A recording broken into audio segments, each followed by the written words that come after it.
Oh, yeah.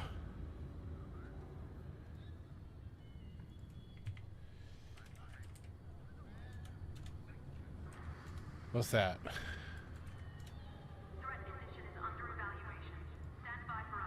Yeah, I know. Tonight, too, because, like, we have stuff that he does kind of want to get in on, but Jess is here, so he is preoccupied.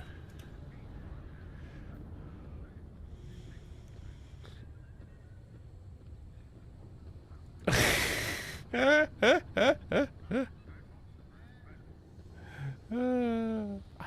trust me. I wish he would join us. I do, but it's the boys' decision. And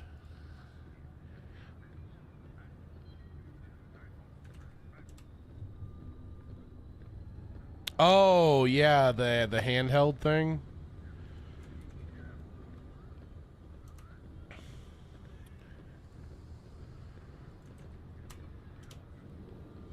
I can't. And again, he's in the. I'm in my room now with my setup, and he's out in the other part of the house. External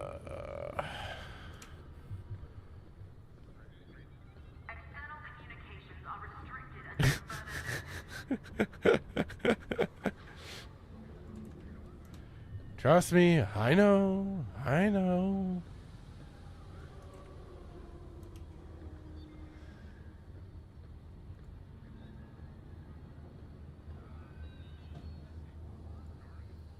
Creator.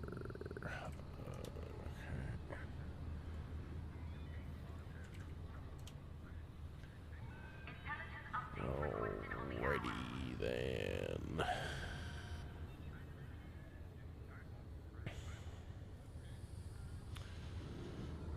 Alright.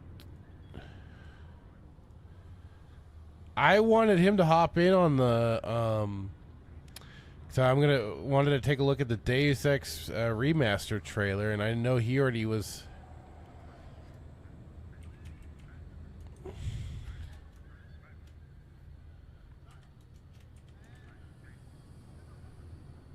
Command deck is currently restricted to ops staff only. I wish I could.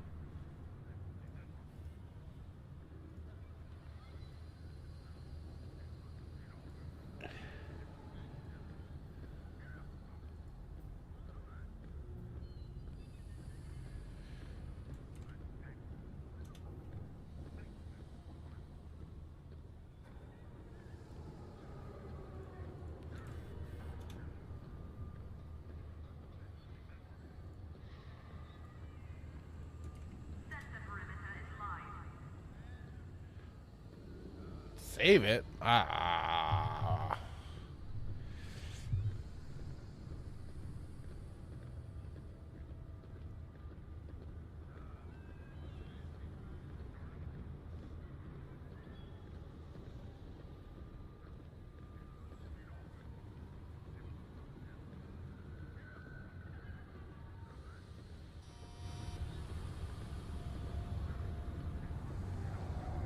All stormtroopers, stand by for supplemental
Oh dear. I think I know what this is. You see, Stan, as you get older, things that you used to like start looking and sounding like shit. And things that seemed shitty as a child don't seem as shitty. With you, somehow the wires have gotten crossed and everything looks and sounds like shit to you. It's a condition called being a cynical asshole. Oh no. Yes. And there's no known cure, I'm afraid. Everything just seems shitty and everyone starts to seem shitty and everything they say just starts... It stinks. It stinks. It stinks. Yes, Mr. Sherman, everything stinks. Desperate. Your turn. Desperate. Desperate. Desperate. Desperate. Desperate. And going west until I run out of money or get to the ocean, whichever comes first. Come on, Sam. Oh my God, Daddy! What a shame. He can't really be... There must be something we can do. He was a good man. What a rotten way to die. Have a light? I don't smoke. What's your name? I'm a little busy right now. Hey, can I ask a favor? I'm out of money. Have any spare chips? How does someone with no money get into a club with a 300 credit cover charge? My friends work here. Then you must know all about the place. Oh yes, I used to work in the office. I could tell you anything. How about 200 credits? I could give you the code to the safe room. Already been there. Are you sure? I broke in myself. Looks like that code isn't going to be as valuable as you thought. Oh great, I really hit bottom this time. That was my last chance to make any cash. I hope you're happy. Maybe you should try getting a job. You have a single fact to back that up. Betrayal at last. I need to... Look, I need to live up to the spoon. Spoonie left a hole in our hearts here, alright, Rodney? Oh, I'm just God, living up to the Spoonie. betrayal. Betrayal! But was he wrong? No! Well, that's the thing, is like, that moment, I mean, you know me, I'm a sometimes loud individual. I'm like, I don't get the problem. I would have done the same thing. Yeah. What's the big fucking deal? But I guess he crashed out after that, and it's like, no, you own being a loud retard. Yeah, absolutely. You don't shy away from it. Jesus. That's the worst thing you could do. Ugh. Shit. You explode things nice and loud. Alright, let me crap! I hope That was my fault. Was it? No, it was my fault. I was starting to move away from the Tesla tower, and then it was too. So, it was too late. It was my fault, though. Well, it was my tower. It was your tower, but it was my own stupidity that got me killed in the end. I take full responsibility for moving way too close to that damn thing. Shame. It was a good account. What a rotten thing to post.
Okay, hello, good evening, everyone. Welcome to another episode of Saturday Night Sith. I am your host, the Fractured Filter, and with me tonight is, as always, my friend, my buddy, my companion in all the madness, Jay Hitman. How are you tonight, sir?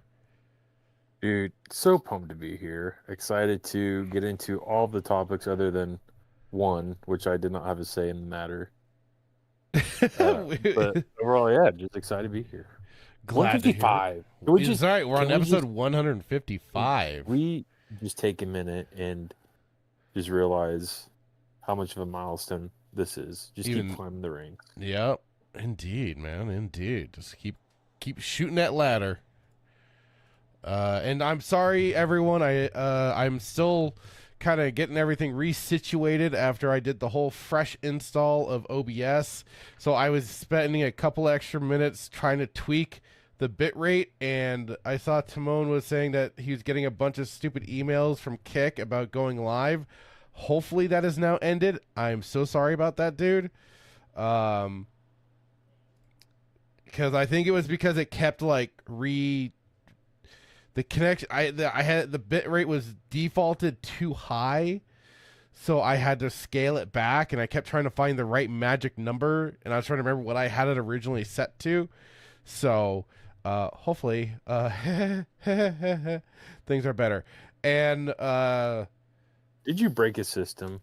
I broke a lot of things apparently, and including having a hot mic before we were even live. Well, that's just funny. That's all. That's good fun. If it's not one thing, it's a freaking other.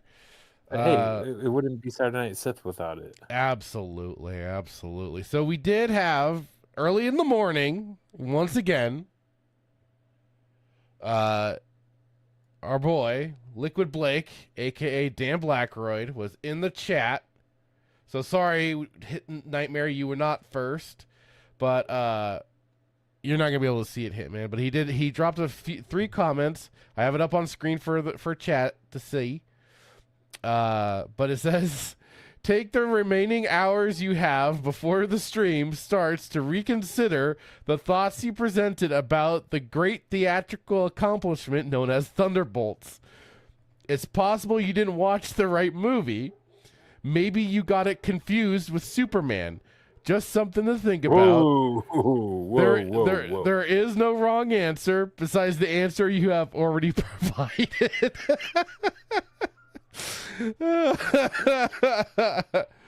So yeah, let's be real. We provided the incorrect response to Thunderbolts last week, according to our boy Dan Blackroyd here. We have to do better, Hitman. We have to try and do better. I mean, I thought we were fair and honest in our assessment. You know, I thought so too, but you know, there's always an extra critic out there, isn't there? It's not too late. We need Dan Blackroyd's criticism when it comes to, I don't know, the whole Grogu Mandalorian. Oh God, yeah, we. I have a feeling we do have that on the docket as well. We do have that on the docket. Well, I don't know whose docket. Wasn't my docket. Well, I figured I got you know, what do you call it? Coerced into this thing. I was told we're doing it. Coerced. Like coerced. How dare basically you're like, we're doing it. I was like, I just blame Brad for it. Yeah, Brad. By the way, Duke Devil 95, Brad, I see in the chat. Hitman here was trying to throw you under the boat, under the bus, saying that it must have been you that sent me the link to the trailer when in fact it wasn't. It was. Listen. I got it all by my lonesome. Listen, there's a history of Brad just doing things that are considered just not in the best interest of people. As in, like, watching things. What?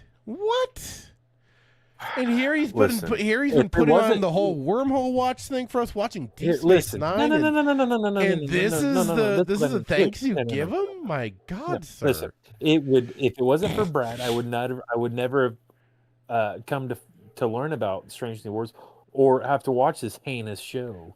Well, you made the decision to watch that heinous show. No. Brad told me that I had to without actually saying the words. What? But you're losing the point. The point of the matter is, I'm losing the point. I'm not the one. Listen. You're really back in. Okay. Here's the thing. If it wasn't for Brad, I would not be watching this show. But because Brad's watching it, I have to watch it. And because I have to watch it, it's painful. And these Klingons do not look like Klingons. No, if I see another Mark Henry Klingon, I'm gonna lose my mind. What that Mark Henry Klingon was hilariously great, and you called it out so perfectly. Or are you talking about Strange New Worlds? Strange New Worlds. It's strange, and it makes no sense. And listen, I already don't have a very strong understanding of Star Are they going Trek, to New Worlds? That's not the see. No, that's not. No. I'm sorry, I couldn't resist. You're like one of you're like those people from like across the fence that are like, well, when you complaining about, aren't they going to New Worlds? Shut it up. Like I said, I couldn't resist that one. No, God, no. Well, you need to. I'm sure I'm already gonna be subjected to. We're gonna be subjected to Mando and Grogu, like the actual full thing. And I know Static wants us to watch some cringy freaking show that may or may not come out, but he has his devilish plans. What show? Oh what God, show? it. I forgot the hell it was called. I'm not brought. Nobody loops me into these. I just show up and they're like, "Hey, you're doing this." Well, I wasn't gonna torture you with it, but now I might just out of spite. What show? Hang on, let me see. It was called. Oh God, there's so much shit. What did I didn't do anything. What did I do? Good God, our chat was going off. Hang on, where was it? I just know there's some new Apple TV show, but I think allegedly got put on hiatus due to current events. Oh God.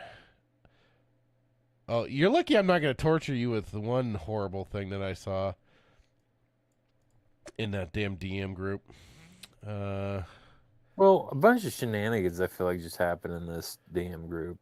There's shenanigans abound everywhere, sir. Shenanigans abound everywhere. Oh God, where the fuck? I could have sworn they dropped a link about it in here because he was talking about making us watch it. Oh wait, I remember. Oh, okay, here we go. The show, Savant, which Sounds is this. French. It's not. It's an Apple TV show where this woman is trying to infiltrate,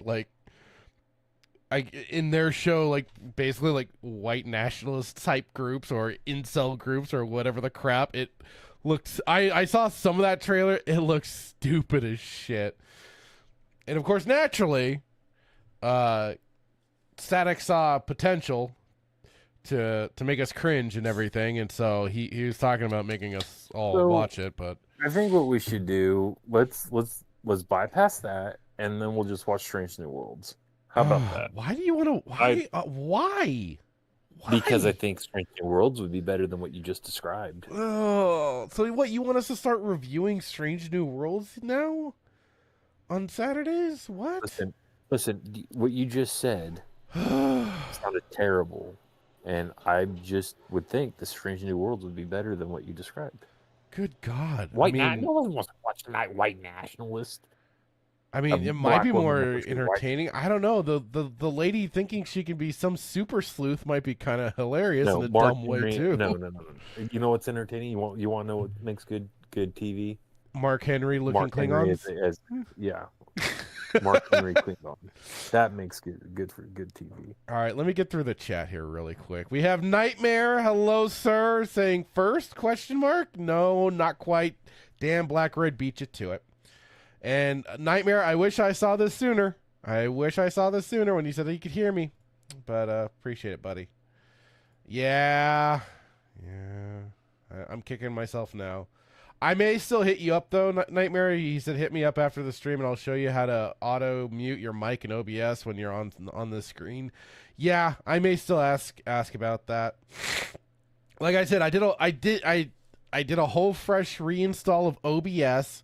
Hopefully we're sounding good and everything too. And you're gonna notice only a few minor changes, mainly to the article watch spot that I've altered, and I think I like a little better now. But otherwise, yeah. So it's like I said, trial and error. Yeah, I did have the chat on screen now, working this time. Before, for some reason, it got broken. I don't know what the hell happened. And hello, the Briscoe1234 saying hail, fractured filter and chat. Hello.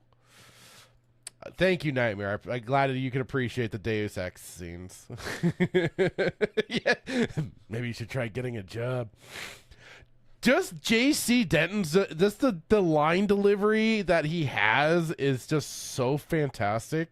It's so dry, and it just works. It's kind of like how, like Geralt from The Witcher, the voice actor just has such dry delivery with that character, and it all works so perfectly, especially when he gets a little sarcastic and stuff. And hello, Dr. Mad Studio. How are you doing today? Saying hello, Hammerheads. Hello. Timon, I am sorry about all the emails. Hopefully, like I said, it's knocked it off. And Dr. Mad Studio says, glad to be back, and boy, I've had a busy week. Yesterday, I met Monty Python legend Michael Palin at a book signing. Very cool. And then today... If she flutes, she must be a witch. And today... Is that the same? I know that's... I mean, from Holy Grail, yeah. Monty right? Python? Yeah. Is it the... If she floats, she must be a witch. And today I attend Stoke-on-Trent Comic-Con, where I met Danny John Jules, cool, and Hattie Hateridge from the Red Dwarf, very awesome, very awesome. Duke Devil, hello sir, saying check out something I dropped in our wormhole chat. What did you drop? What did you drop, Brad? Odo and the Sandworm. Oh, cool! You got a theme now for the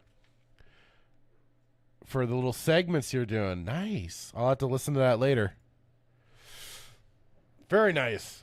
Very nice. Did you settle on a name yet? I know we were all throwing our hats in the ring.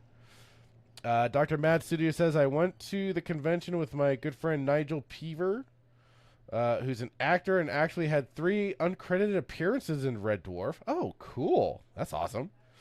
Playing one of the original crew that dies from the radiation leak. Oh, really? That's pretty cool, man. And hello, Melissa Lord. How are you today? Hope you're having a wonderful Saturday.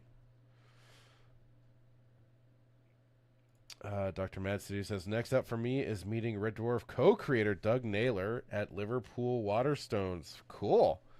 Where he'll be promoting his new novel, Sinbin Island. Ooh, that sounds interesting. Duke Devil says, weird. Fractured's voice is only coming through one of my earbuds. What the hell? I don't know how to fix that one. Duke Devil says, I expect both of you to repeatedly use the word peak on the Mando and Grogu trailer. Oh, so that's the expectation here. Okay. Dr. Mad City says, I don't know how long I'll be here for. Well, we appreciate you being here now. That's all. Thank you very much. Been up since 6 a.m. because of the convention, so don't be surprised if I drop out. That's all good. No worries. Brad says, I didn't even care about that trailer enough to review it. Let's see.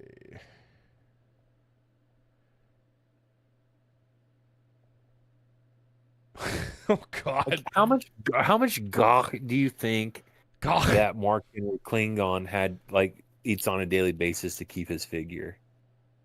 Oh God! I mean, he has to have like a truckload, right?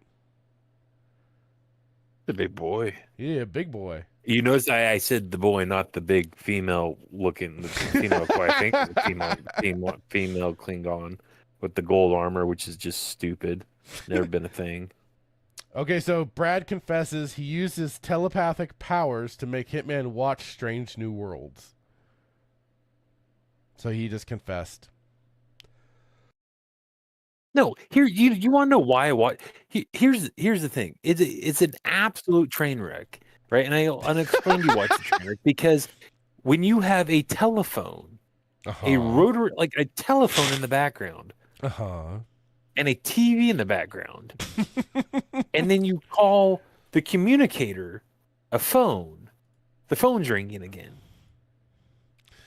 and you have the TV playing. It is like a train wreck that you cannot stop watching. Not to me, and I haven't even got to this episode, but I also want to know why they're wearing COVID level bandanas against zombie infected, whatever you call them. And furthermore, to prove my point, I don't know if in Klingon, or not Klingon, in Vulcan culture, if the woman wears the pants in the relationship. To where they propose first. That's backwards. Oh God! Yeah, I don't know Klingon culture very, very deeply, other than they have their own special language and they're a warrior culture. Well, I'm talking about Vulcan. I'm talking about Vulcans. Oh, my bad, Vulcans. I thought you were talking Klingons. Well, both, but yeah. This ugly looking man thing. I don't know, man or woman, creature, Klingon woman with the gold plated armor, which is just that's stupid. Never in the history of not neverdom have I ever seen a Klingon wear gold armor. And again, this is coming from a guy that has just started watching Star Trek, but no, it's like a freaking it's a train wreck. You can't stop watching it because you're like, oh, and I mean we've already talked about this before, but like let's just have a whole bunch of windmills creating wind energy. And let's just not even use the dilithium crystals and antimatter that we've harnessed. Stupid. It's like I'm gonna ride this horse to the next town when I can just transport. And before you say anything, well, Picard, wrote that was the holodeck, okay? And it was a vacation. He was trying to get away from the Enterprise. But he couldn't. So he goes to the holodeck and he's riding an English style horse. That's different. So shut that argument down. I'm talking about riding horses to the next town when you could. It just makes no sense. So that's why I think we should watch it. Okay. This guy all depressed, like, oh, well, I don't. He's almost as it's almost as bad as the Captain Pike and the original series that it was the pilot episode or whatever episode was. I just don't want to be in charge of people dying. You're the captain. Wear your captain pants. The admiral. Wear your admiral pants. Oh, that. Yeah. I think I caught that from part of Brad's review. Yeah. Which do you think is going to be better? Okay, if you had the options, and we should leave it up to the chat. If you had your option of watching Strange New Worlds or Grogu and Mando, what would you watch? Oh. Well, because there's less to deal with, probably Grogu and Mando? Because Grogu and Mando is just supposed to be a movie. Hmm. Yeah. That's fair. Yeah. So, sorry to kind of shut you down on that one. Yeah. I didn't think you were gonna say that. I would have thought. I would have thought you said Strange New Like Worlds.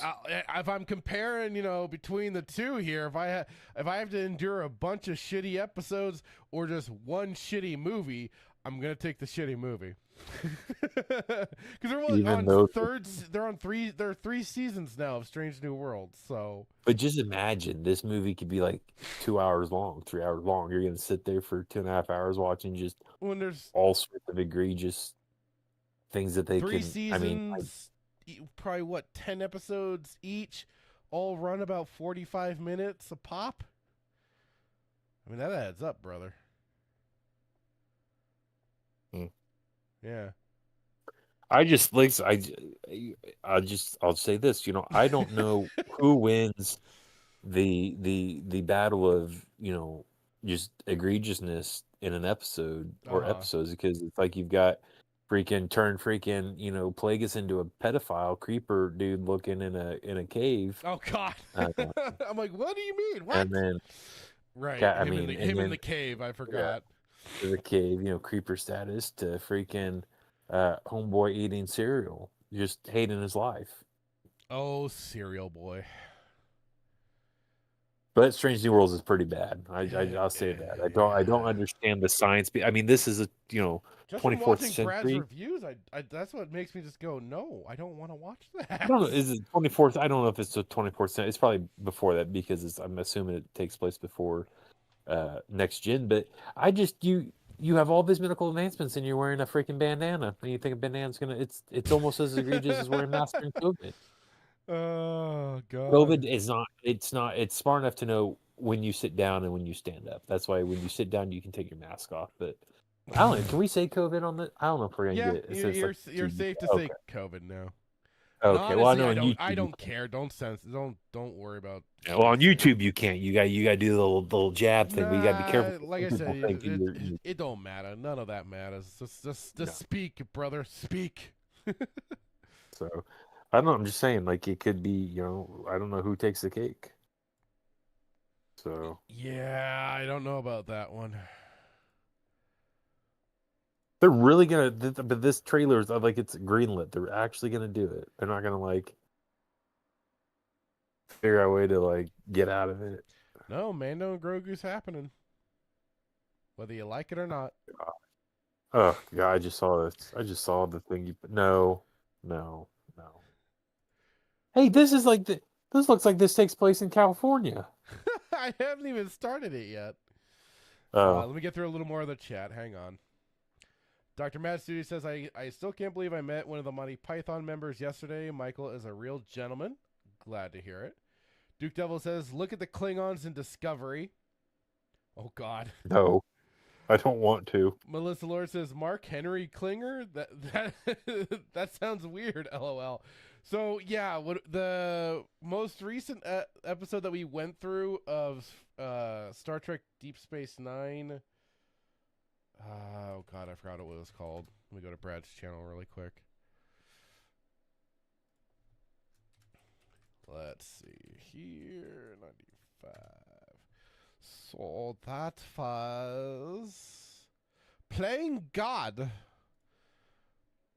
And in episode, but we've seen this Klingon before. I didn't see that guy before. Yeah, he was the running the bar before. We remember we even said so with the Listen, I'm pretty sure if I saw Mark Henry as a Klingon, I'd remember. Hang on. There we are.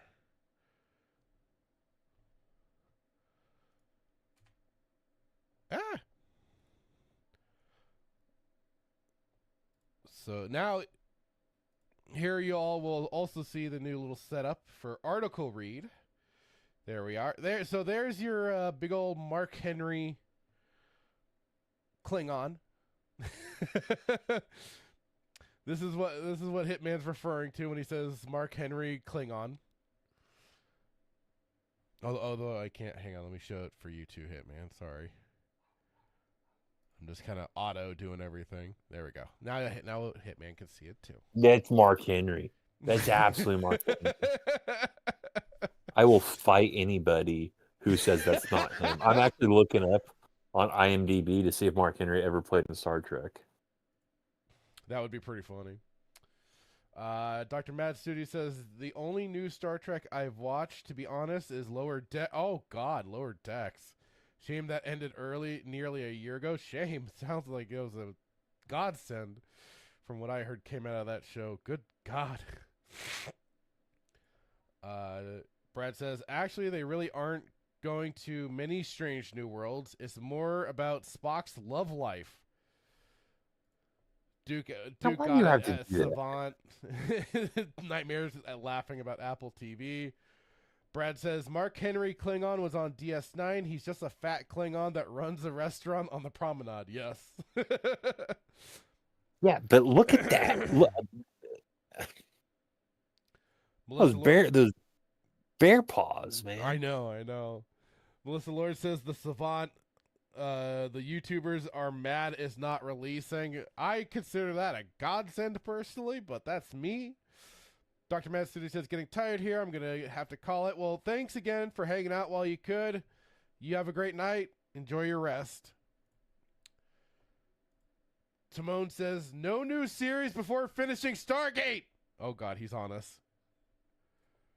But listen, though, it's The Strange New Worlds. Nightmare says, yeah, your call sounded great. Very crisp. Nightmare says, fun fact, Paul and JC both have the same voice actor. Oh, really? It's the same. Well, I guess that makes sense. Hello, Star Wars Scran. How are you doing today? And asks, in quotes, what is your favorite color? I'm a red and black guy, personally. How about you, Hitman? What's your favorite color? Blue. Okay. Adam West, Batman blue. And Dan Blackroyd answers Thunderbolts, of course. Blackpill Timo says, the email stopped because I blocked Kick. That makes sense. Hello, Static. How you doing, sir? Hope you're doing well. Static says, OBS audio out might not be set or set to stereo. Huh. Hang on. Properties. Oh, out. So, settings. Output. Audio. And no, general sample rate, stereo. So, it's showing that it's stereo for that stuff. I don't know. Let's see the output.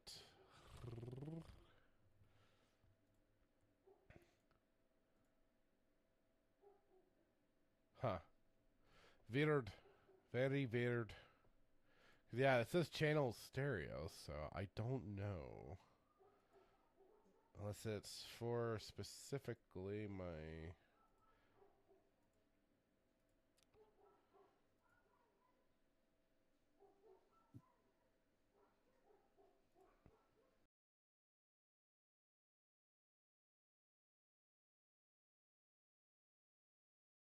Oh, yeah, I just got to get some of the stuff back on here again that I was using before. Nightmare says, I'm looking forward to complaining about Deus Ex Remaster tonight. Hell yeah. Do you want to come in for it?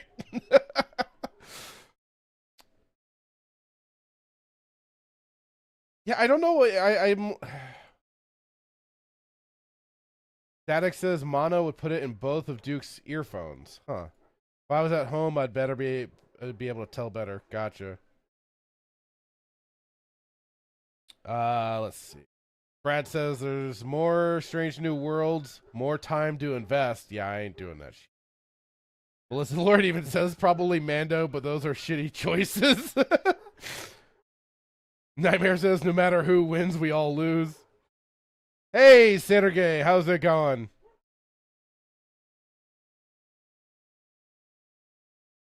Can't hear me that well?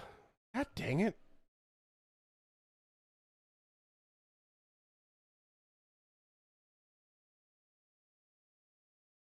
All right. Hopefully that's better. Did go very quiet just now. Melissa Lord is laughing at the Mark Henry Klingon. Brad says Mark Henry was never in Star Trek, but The Rock appeared in Voyager. The Rock was in Voyager. Well, hold on. I would not argue with Brad, but I'm looking it up to see.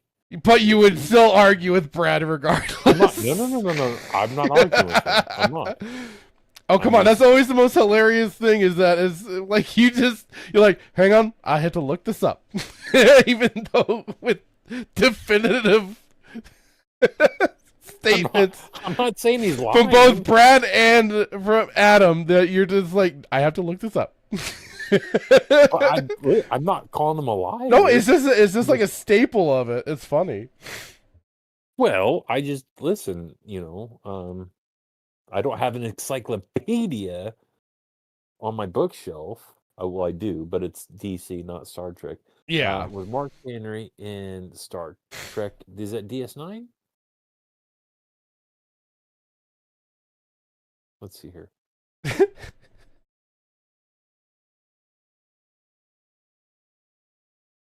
Static saying try mono out. If I could change that, I think I would try, but it's at least when I go into the settings for it, for the audio, it's blanked out, so I can't change that stuff. Sorry, say again.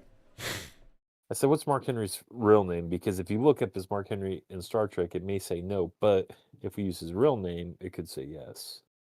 I don't know what his real name is. Sorry. With your Google foo, I'm sure you could find it. We're both massive wrestling fans, and we don't know his first name. I was never a big Mark Henry fan, and even then, I didn't always deep dive with the wrestlers to find out their real names. That's terrible. You should not. You should be. You can't use "big" in the same sentence as Mark Henry. We've got to be accepting. Let's see here. I can't find anything. I need him to look up his book. Let's see. I mean, even on the Wikipedia page for Mark Henry, it's not saying that he ever appeared in a TV shows Sure. that I could see, except for like weightlifting competitions.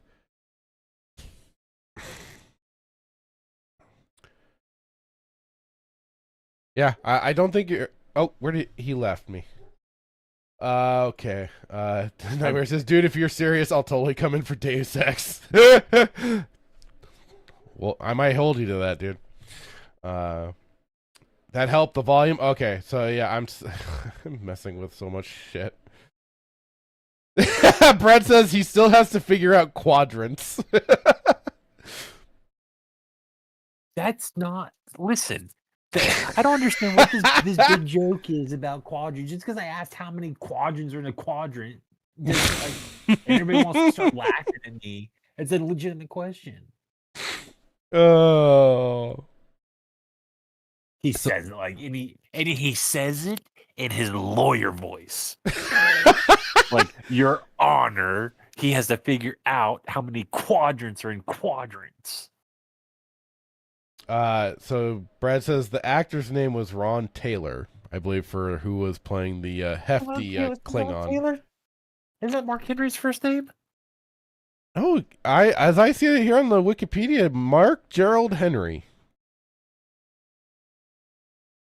He was a power lifter and stuff, so I think he just came in with his name. The Klingon, or no. What? Huh? At least the Klingon was a power lifter, power eater, maybe. Power eater, yeah. I'm not a power lifter. All right, shall we start with some torture? Let's start with some torture. No, we should not. Yes, we That's should. Terrible Yes, idea. we should. Yes, we should. Let's do this.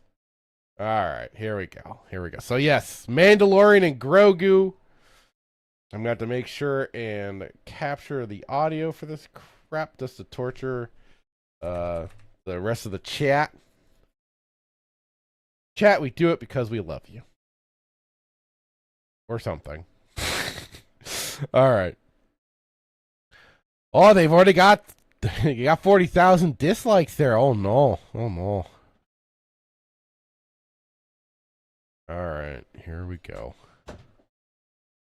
Are you ready for this, Hitman? As you'll ever be. Yeah, Knightmare. Time to suffer.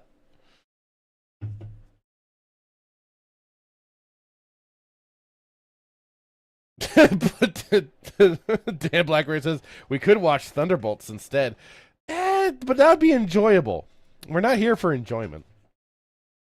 All right, here we go. You got it. Okay, we got it in Discord. There we go. All right, let's go.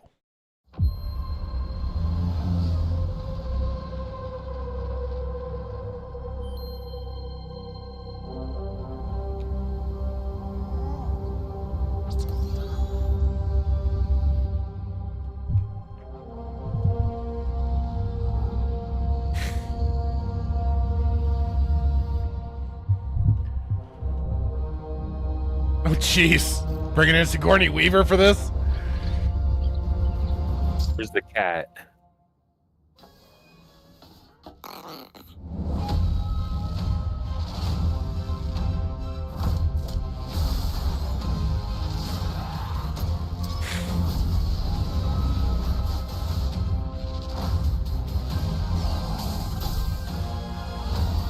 Oh, God. Impressive.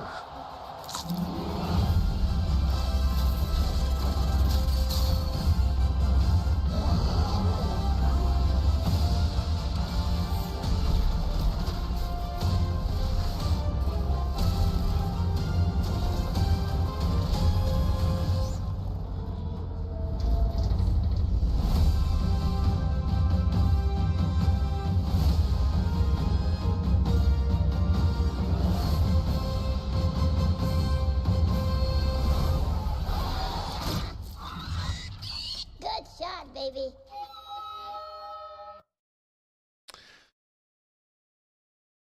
Oh, lordy. Lordy. So let me let me try and do this right for Brad really quick. Oh my God, that was such peak! Woo! They're back! There we go. I got that out of the way for Brad.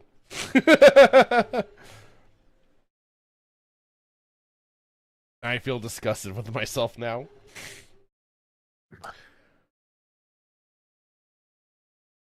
Do you have any idea? Do you have any idea what we really just watched here? No, I don't. And I just, again, I say it almost every week. I don't understand. They have a penis monster. A show and it's not The Rock. I hold you personally responsible for that last week, by the way. The shenanigans on the show. It was a Rock. I don't know where I was going. Oh! I say it every week. I don't understand how we can have a show that aired in 1966 with very limited technology, very limited. I don't even know if CGI was a thing, but how the graphics and the costumes and the story arc and everything is so much better in 1966 than in 2025. Did you see some of these aliens? Like, I don't like, and two, like, why are we still using practical effects? But hey, we got the where's the cat? She's back. Where's her cat? We got the alien chick. Yeah, but where's her cat? I don't know. Maybe it'll make an appearance somewhere. It'll be a loath cat. It'll have to be a loath cat, so we can make the further connections to Star Wars Rebels and Dave Filoni's bullshit. Yeah, I don't know. Who is she? What character is she? I don't know. Some new character. Dan Blackroyd asking about what 1966. He's referring to the original Star Trek. That's what when he talks about 1966 right now and the costuming and stuff like that. He prefers the old practical effects then than what is being CGI'd crap now. I would even tell you the Rhodian from Book of Mando looked better than some of these costumes in this show. Oh, good God. Cad Bane sausage fingers. Good old sausage finger Cad Bane. Like, does anybody see, like, am I the only one here that, like, I see this stuff and I'm like, this is terrible. Absolutely terrible. And I just. So you're also telling me that the little demon spawn here hasn't gotten better with his telekinesis just to pull the bull right to him immediately? He's still struggling, huh? Where's his Beskar armor? Did he have to make a choice between the Beskar armor and the lightsaber? Where's his Beskar armor? Oh yeah, that's right. Well, it's underneath his little robe, so you can't see it anyways. And like, yeah, don't know. Where's Bo-Katan and Sabine? Yeah, hang on. Where was he? And Ahsoka Tano. Oh, never mind. It's okay. So I originally and I thought the Razor Crest but didn't it get blown up? Where's his Nabooian starfighter? Didn't that get blown up in the show? Yeah. What? It did get blown up. That's why he had this Nabooian starfighter. I don't think he got it back at the end of season 3, did he? No, because it blew up, I thought. He had the Nabooian starfighter still, yeah. Yeah. Wasn't this destroyed? The Razor Crest was Did he finally get a new one? With what money? I guess he finally got a new one. With what money? He's poor. Maybe Bo-Katan bought it for him. She's become his sugar mama. No, because she's still depressed, crying on her throne that she didn't get. No, remember she came out of that depression and they went to the glassed planet to reconquer it or whatever from the Imperials or whatever when they discovered it could sustain life. And then that's when Grogu. And then that's when. Hey, wait! No. Also, where's Grogu's IG-88 body? Didn't he have that at the end of season 3 still? Yeah. Or did it get destroyed? It might have gotten destroyed. Oh, maybe it got destroyed in the lava. Oh, it got destroyed in the lava, didn't it? No, but with the fight with clone. Hold on. Here's the other thing. Where's Cara Dune at? Isn't she supposed to be in here? No. Why would she be in here? She died. Because then wasn't she coming back and working? Then Gina Carano. She got a settlement, but it didn't mean she was coming back to work. They said they look forward for future to work together in the future. Where's she at? Might not be this. This project was already in the works before or during that stuff.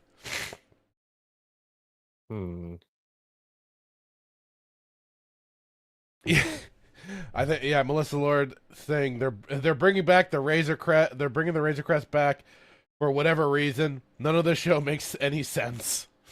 But the Razor Crest got destroyed, I thought. It did. It got blown up in like season 2 or something like that by the Imperials. Hold on. Did the Razor Crest? Where's Brad? I want to know this. Did the Razor Crest get blown up? Yes. Did the Razor? Well, I know I know, but I'm just want to know if Google knows. Brad says, I watched Grizzy review the shill's reaction to the trailer. One of the shills was guaranteeing that Mando Grogu would make over 1 billion. Oh my god. Yeah. So here it is. So that's ridiculous. In, season 2, episode 6, the tragedy.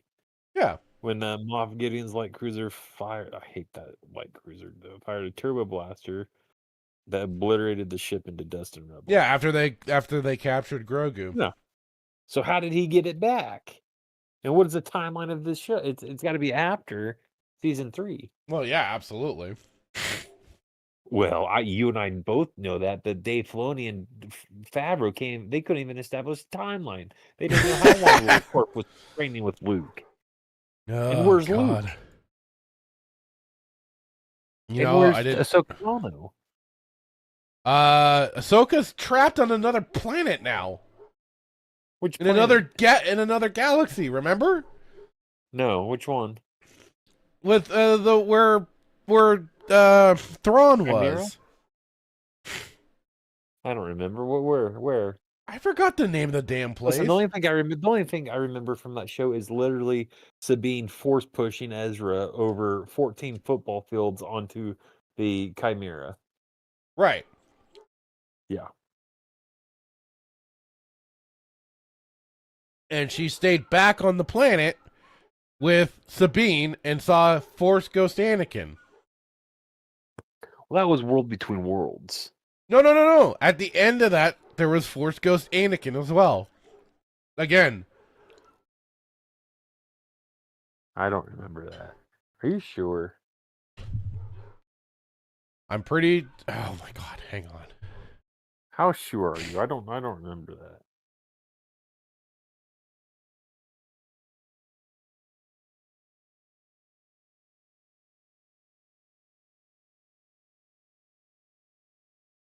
I wish I blocked out as much of that show as you apparently did. No, I just don't remember that's a thing. He appeared the War Between Worlds because they fought. Right, there was that part too, but at the end of the Ahsoka series, Anakin popped back up again. Because why the hell not?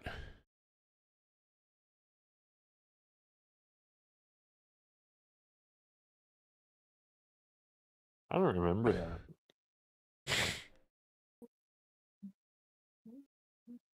Hang on. Let me see if I can get a clip or something. Ugh.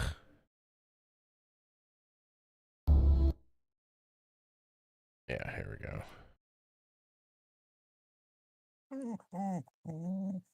Hello, puppy. She doesn't like it when we bring up Ahsoka Tano. She thinks Ahsoka Tano should be bantha fodder. I don't blame her.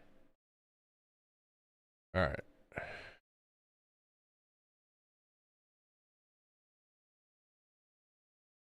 Okay, there we go.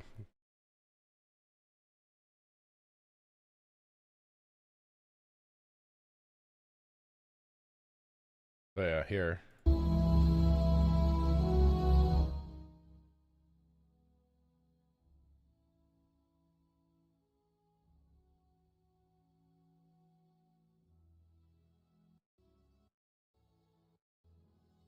Oh, yeah.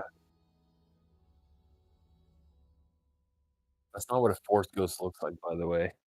Well, that's their version of the Force Ghost now. Not what a Force Ghost. That's not how it works. Dave Filoni's in charge, baby. This is how it works. I do remember this because I think I remember OG. I think a whole bunch of people were commenting on this. Oh, most likely. How it's not a thing. Yeah, I do remember this because everybody was like, "Oh yeah, she's the white Gandalf the White of freaking Star Wars." Right, because she's all in the. After she went to the World Between Worlds and then came back, and yeah, and even Filoni was basically saying that too.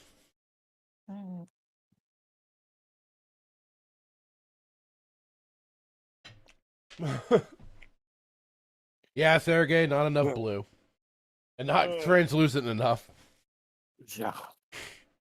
Let's pull up a Force Ghost from, I don't know, Empire Strikes Back, and compare it to this one. What is this? This looks like something off of the Ninja Turtles. There we go. Giant robots.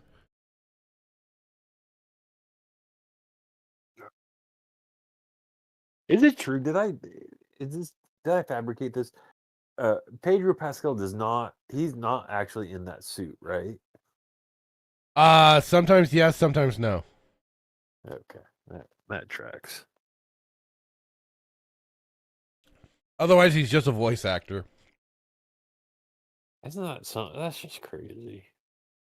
Maybe. And I'd say Yeah, maybe. Hitman James Earl Jones did the same thing.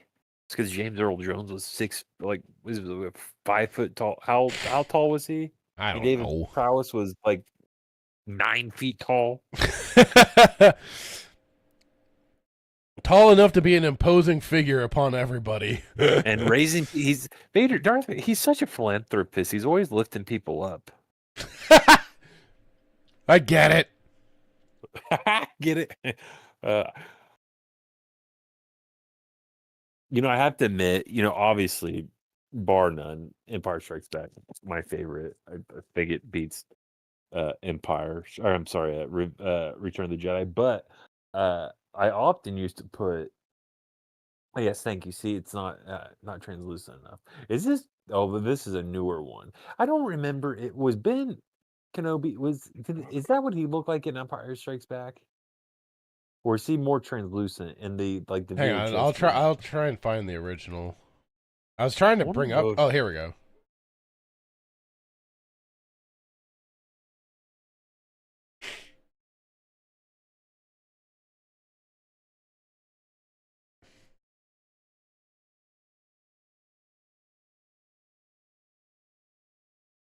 See, there we go. Yeah. Yeah. That's the original.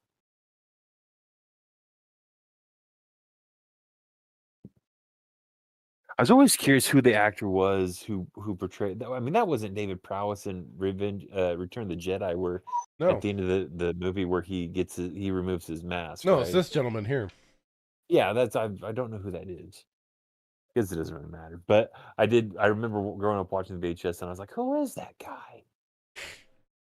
I used to think it was Qui-Gon. But it wasn't. I used to. I didn't know then what I know now, but I was like, I don't know. There's something about this guy. I don't know who this guy is, but he's gonna be somebody today. And it turned out he was somebody.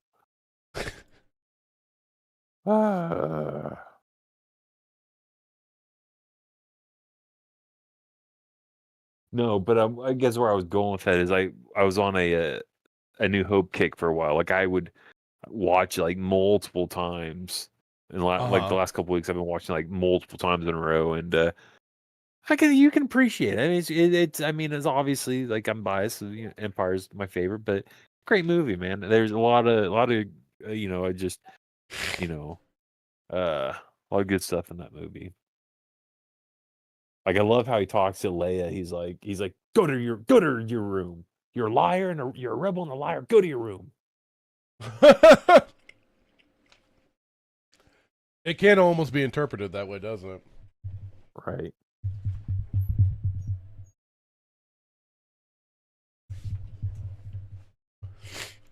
Oh boy, Sergey. Oh boy. So yes, this Melissa Lord had Sebastian Shaw for the original Anakin. Yep. Yeah, that's Wait a minute. Isn't that guy off of Fast and Furious? What? Shaw. Your brain is magical sometimes, I swear. What do you mean? The directions it goes is just like I said, just magical. Let me see here.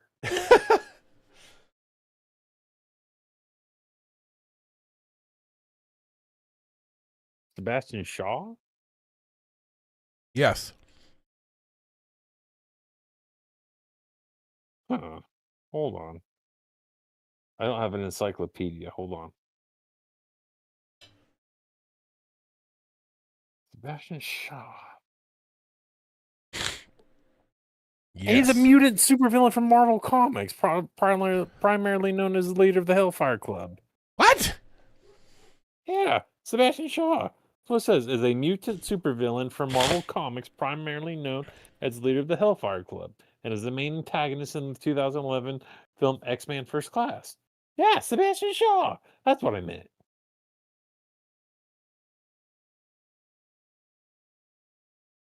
Kevin Bacon.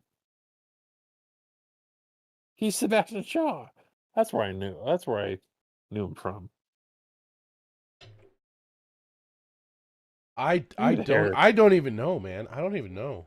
Look up Sebastian Shaw from Kevin Bacon. Sebastian Shaw.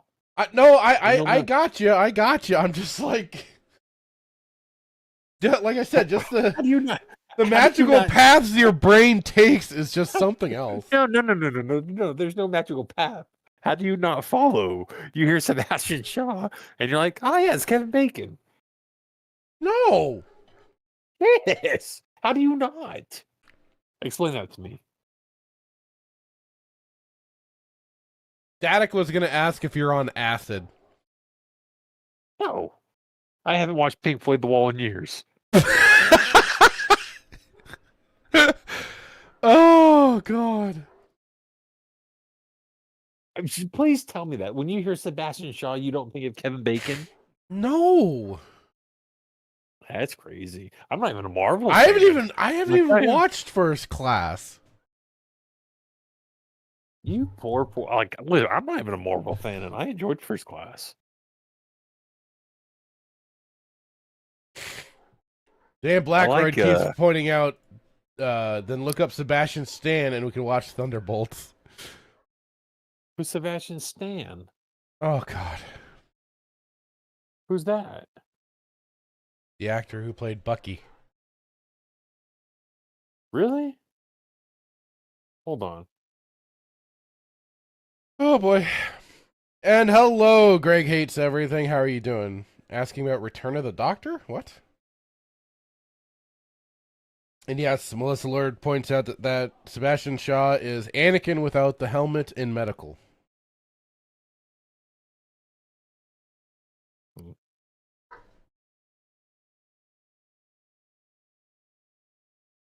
I just want to know how I'm in the wrong here. Listen, it's a path that everybody can take. It's like the yellow brick road. It's not an It's not an etch-a-sketch, or what you call it? Etch-a-sketch? Something? Oh my God. There has to be other people in the chat that hear Sebastian Shaw and think freaking Think of Kevin Bacon? Yeah. You don't think so? What was his character? I don't even know where we're going anymore. We were talking about the stupid trailer, but I guess now we're just off the rails at this point. No. I guess that's done with. No. Hold on. I want to know his character. Who did he play? Wait, who now? What? Sebastian Shaw in Marvel Comics. He didn't play anyone. Yes, he did. Shaw? Kevin Bacon? Did he? Kevin Bacon played Sebastian Shaw in First Class, but I don't know what character he played. He had Magneto's helmet. That's where Magneto got his helmet. Well, I don't know if that was actually in the comics, but in the movie, that's how Magneto got his helmet, from Sebastian Shaw. You're like, you are a strange, strange little man.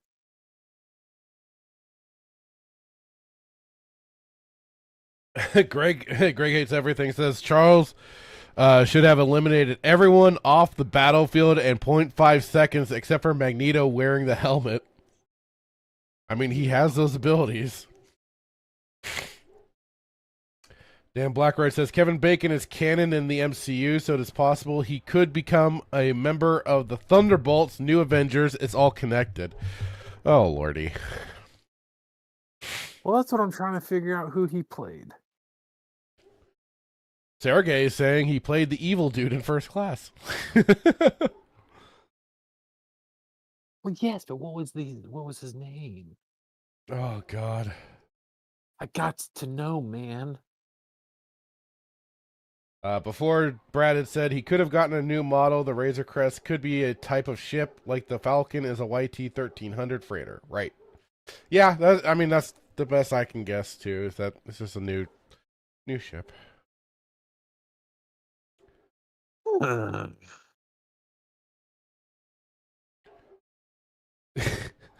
Blackred had said Gina Carano brought the ship back for him. It was part of the settlement. One free spaceship. There we go. That's now the lore.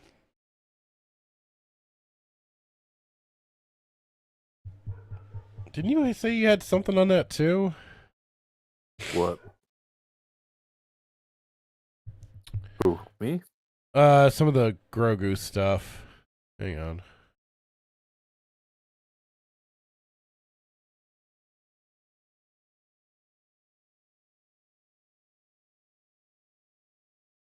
Going into the Discord to see.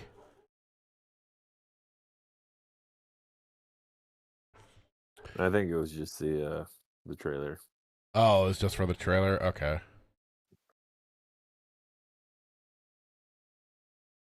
Gotcha. Alright, yeah.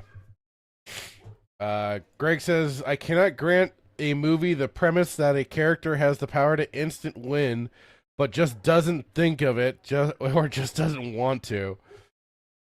Yeah, that's the problem with it. Like, you already said it, Greg. It's the problem with those OP characters, man.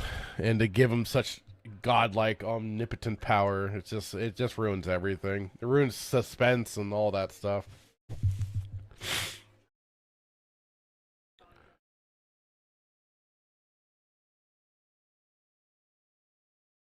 All right.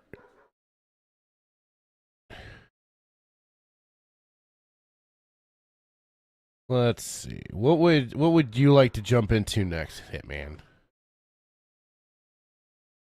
Whatever you want. Whatever you're feeling. Alrighty. I mean, I could also torture with some more Star Wars slop. Probably not. I've had my gut full of Star Wars slop. Greg says the same reason I cannot get past the first Vader versus Kenobi fight in Kenobi. Vader has dozens of easily plausible ways to pursue or kill Kenobi, but he lets that slow rock'em sock'em retard bot slowly walk away. Yeah, carrying him off. That was so goddamn stupid. And especially then, what was it? The following episode, he shows how quickly he can extinguish the fire and walks past it. Like, what the fuck? What are you even doing? Oh. I forgot about that.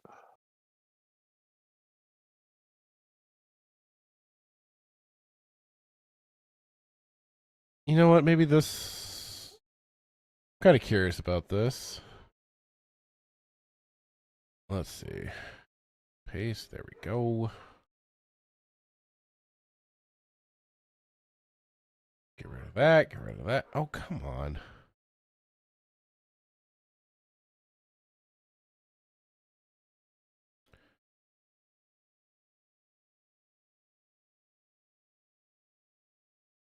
Say, I didn't even see it. I have not, like it is, I have not been looking at Bounding into comics for quite some time, so I thought the seeing this when you posted it was interesting. Yeah, sometimes I go. I mean, oh, it was in that episode? Oh, I forgot. Okay, so it shows how much I forgot about Kenobi. Greg says he extinguished it in that episode just a few seconds earlier. I think I remember that now. Oh, God. I thought it was the following episode. What episode? Exactly. Greg says, how does anyone watch that scene without yelling for Vader to stop standing there like a moron? That was my reaction to that whole scene. I remember watching it and just going, what the fuck are you doing? You could kill him. Kill him now. Do it. Do it now. Sergey says, I'm going to stick around for a bit. Gonna go play some Space Marine 2 soon. Ooh, nice. There you go. There you go. Well, I appreciate you hanging around regardless. All right, so here's this. Hitman, you can see it in Discord? Yeah. Okay. So yeah, apparently DCU boss James Gunn, quote unquote, uncomfortable with how, quote unquote, religious some fans are about Batman's costume. I mean, I do think you should maintain a certain look for the costume. So yeah, having faced the phenomenon of much more frequently in recent years as he prepares to bring the Dark Knight to the DCU, DC Studios co-CEO James Gunn has admitted to being more than a little put off, oh no, by the aggressively religious reverence some fans give to their preferred version of Batman's costume. Oh boy. I mean, I know we've had different looks to it throughout the years, but I mean, certain things kind of stay the same. The Superman director spoke to this aspect of the DC fandom during a recent appearance on the Two Bears, One Cave podcast. Do I dare even ask what that's about? Was this... Yeah, it's a podcast. It's Tom Segula. I don't know. I'll get the name wrong, but so you know, okay. Yeah, I only know about it because they did this guy, I forget his name, but he drinks a 60. He has a 64-ounce hydro flask of Kool-Aid. And that's how and so the should look it up. It's the Two Bears, whatever, One Cave. It just to me, like when it involving Hollywood types and stuff like that, Two Bears, it makes me think of more of what goes on with people from San Francisco descent. Oh, you mean Dave Filoni? Sure. Yeah, probably Dave Filoni would fit in with the bear cub culture. If you know, you know. Itself usually hosted by comedians Tom Segura and Burt Kreischer.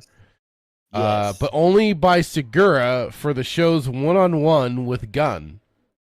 Amidst the larger discussion regarding the DCU's future, Segura asked Gunn if there existed any possibility that the eventual DCU version of Batman could, at any point, appear wearing his blue-gray costume as first introduced in Detective Comics Volume 1, number 37, before being upgraded to its final yellow oval chest emblem form in World's Finest Volume 1, number 141. Met in turn by Gunn asking him, "Is that what you want?" Segura playfully shot back, "It's just what everybody wants," to which the director laughed, "It's not everybody." It is. Further quote, "It's not everybody because I have somebody saying, 'Please give us this Batman,' and they put a picture of the blue-gray Batman on Threads or whatever, and then somebody else says, 'You're a piece of shit,' and I'm like, he's a piece of shit because he likes a costume? That's pretty hard." That's the thing. There's a religious aspect to so much of this stuff that's very uncomfortable. You know, should Batman have white eyes? That's a big subject of conversation. And it's like, guys, that's really what matters? But those are the things they care about. Should his utility belt be yellow? Should he have the yellow crest around the bat? You know, all that sort of stuff. And none of those things are important to me. What matters is the character, the story. And I think we have a really, really good story now for what's happening with Batman. What is happening with poor Batman? Do we even want to know? Later elaborating on his own personal preferences, Gunn opined to Segura, quote, "I think that's one of the fun things about Batman, though, is that there are so many expressions of Batman that are cool. And different ways to access that character is one of the ways in which he's so iconic. So I don't think it's a matter of the blue and gray or the black Batman. I think both of those things are really cool. I like the detective, but I also really like the fighter. That's just the brute. I like the silly 50s Silver Age Batman with Batmite. That's kind of closer to what the original TV show was like. I like all the different versions of Batman." That just sounds like a bit of a cop-out, though. It's like, I like all the Star Wars. But I will say, in the same way, you had your own experience with Batman. That was my experience with Batman too.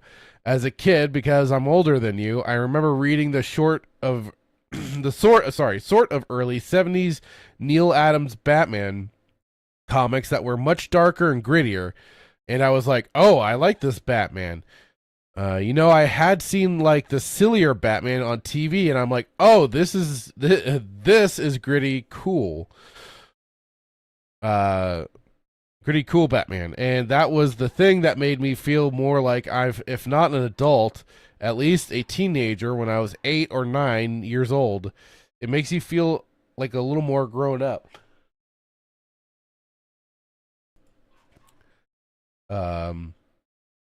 Ooh, Yvonne Craig, looking good in that Batgirl costume. Anyways, as Segura's producer brought up a Google image search for Adam's Caped Crusader related artwork, Gunn highlighted the comic book Legends cover to Batman Volume 1, number 227, itself an homage to the cover Detective Comics Volume 1, number 31. Further recalled, quote, I really still like that version. That was sort of a Batman we've never seen before. There it is right there. See that one in the upper left? Oh God! Really, you had to dictate everything. The one there, that's it, man. That was my favorite story. That was in a compilation of Batman comics that I read, and I just thought it was the greatest. So is that? Looking for, 227. Okay, there we go.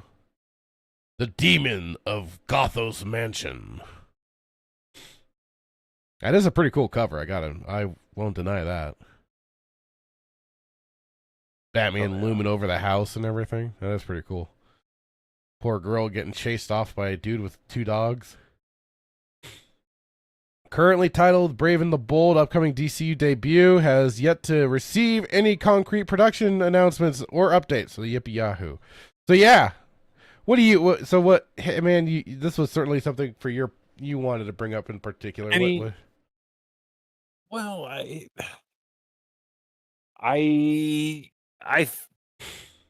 know where to start. So I'm gonna just preface this by saying I'm a hypocrite because I really did not like James Gunn, but once he came over to DC, I did end up liking him because I've said this before. I think he's done more for DC, comparatively speaking, than anybody else.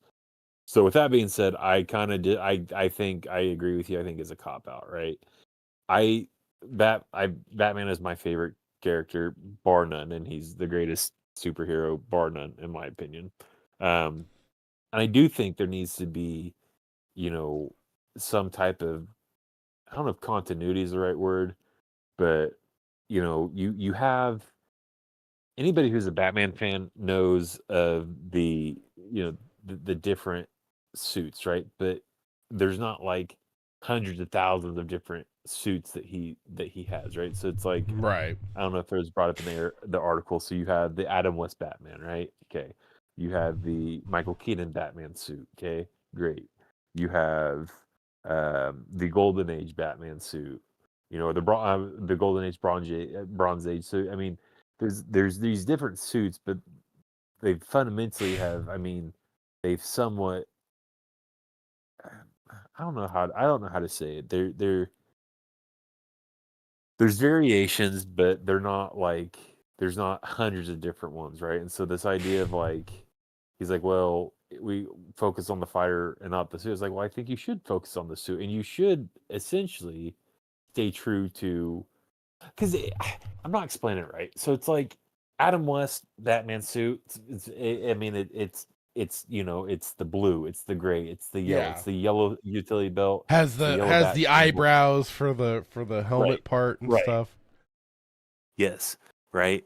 So you've got that one. You have and then and I think they got the Ben Affleck version wrong, but then you've got like the Frank Miller Batman, right? Whereas the beefier Batman with the gray and the black, the big black symbol, right? And that's like so this one right here. Cool. Yeah. That would be kind of like the Frank Miller comic version of Batman. So I don't know. This whole thing, like, well, I want to focus on the fighters. Like, you can focus on the fighter without compromising the suit, right? Right.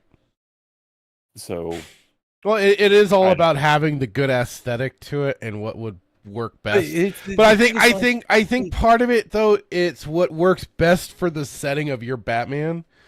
So that's kind of like where it worked really well for Tim Burton's Batman to be in the all black outfit, right. And then he did have the yellow bat symbol and everything. I mean, unfortunately, we haven't had the traditional blue and gray Batman on scene other than Adam West. Right? Adam West Batman, yeah. There hasn't been a live action that has kind of paid homage to the original. I'll be frank with you, like in my opinion, you want to say the Adam West, the TV show, or the Bronze Age or Golden Age I mean, it's always, from my knowledge of Batman, it has always been the traditional blue and gray, right? Right. As we see here. So I guess you can apply it to Spider-Man. Like, how many different suits within Spider-Man comics, within the comics, did Spider-Man have? Right. Honestly, he's really just had the one. He has worn some different ones for certain moments. But like they were never long-standing mainstays. They kind of went away because then he'd always have the red, blue, and everything back again with the webs and stuff like that. And then it was just like, it was how they differentiated certain Spider-Man.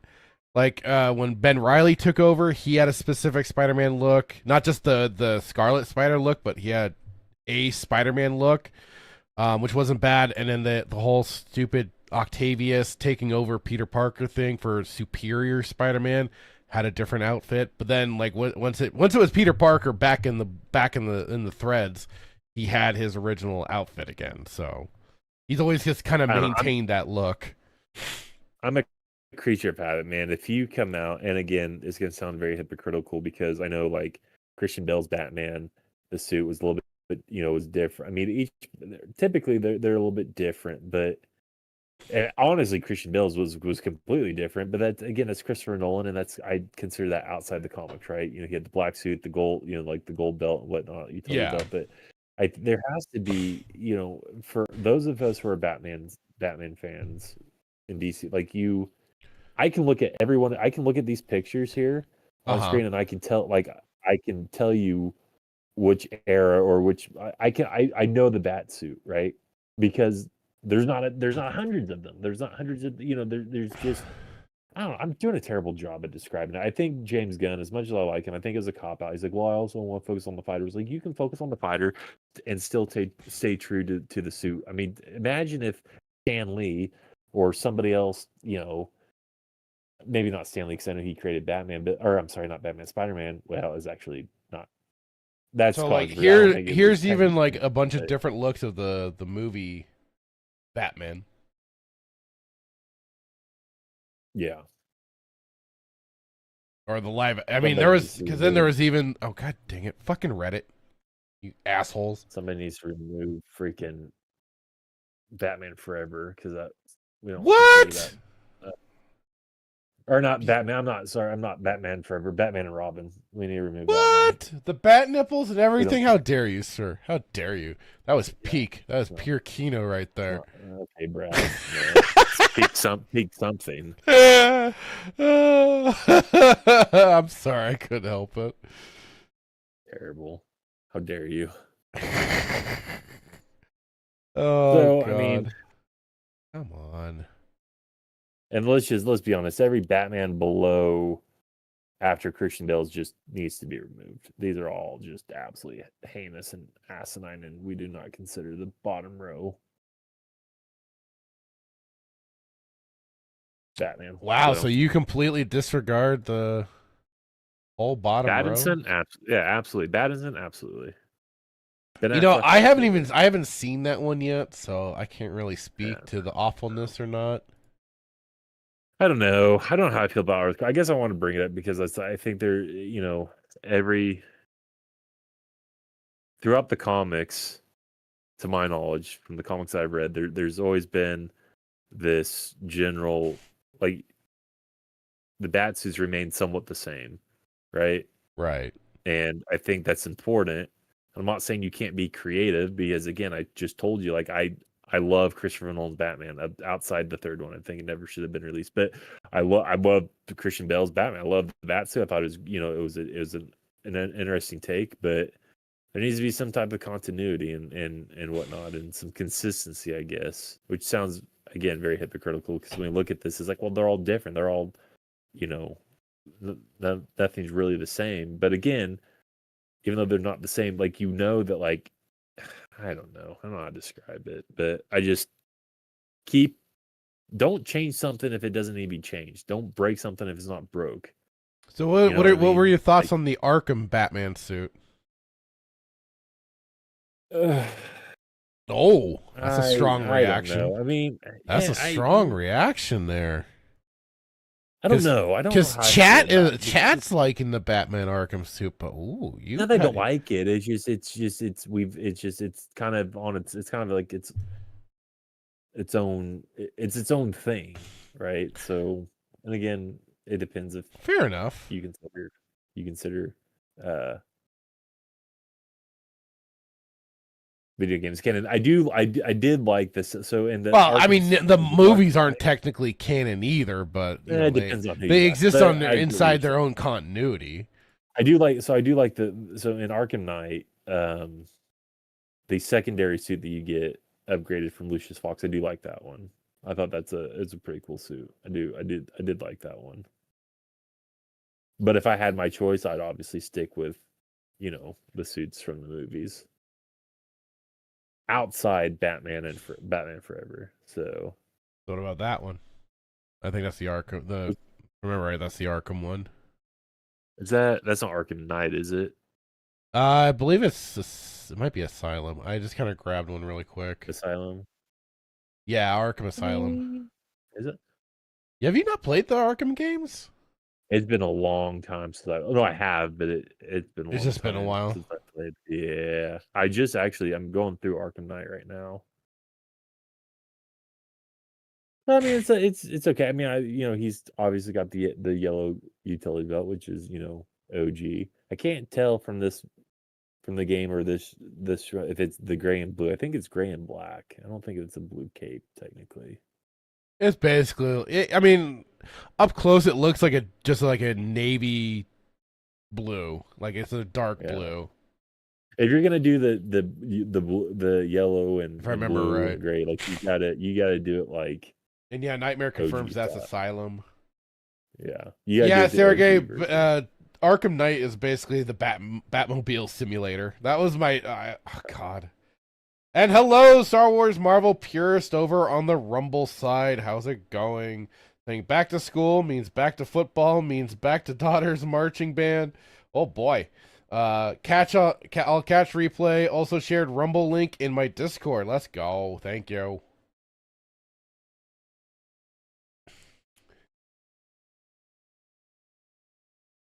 Yeah, Knightmare also confirms Arkham suits are bluish black. The Batmobile was, yes, awesome, but it got shoehorned into too much shit, dude. Like, it was oversaturated with that damn Batmobile. Like, they were gimmicking the hell out of it, fitting it into all the damn Riddler stuff, and I'm sorry, dude. Like, it was too much for me. Like, I liked the Batmobile, but it was too much.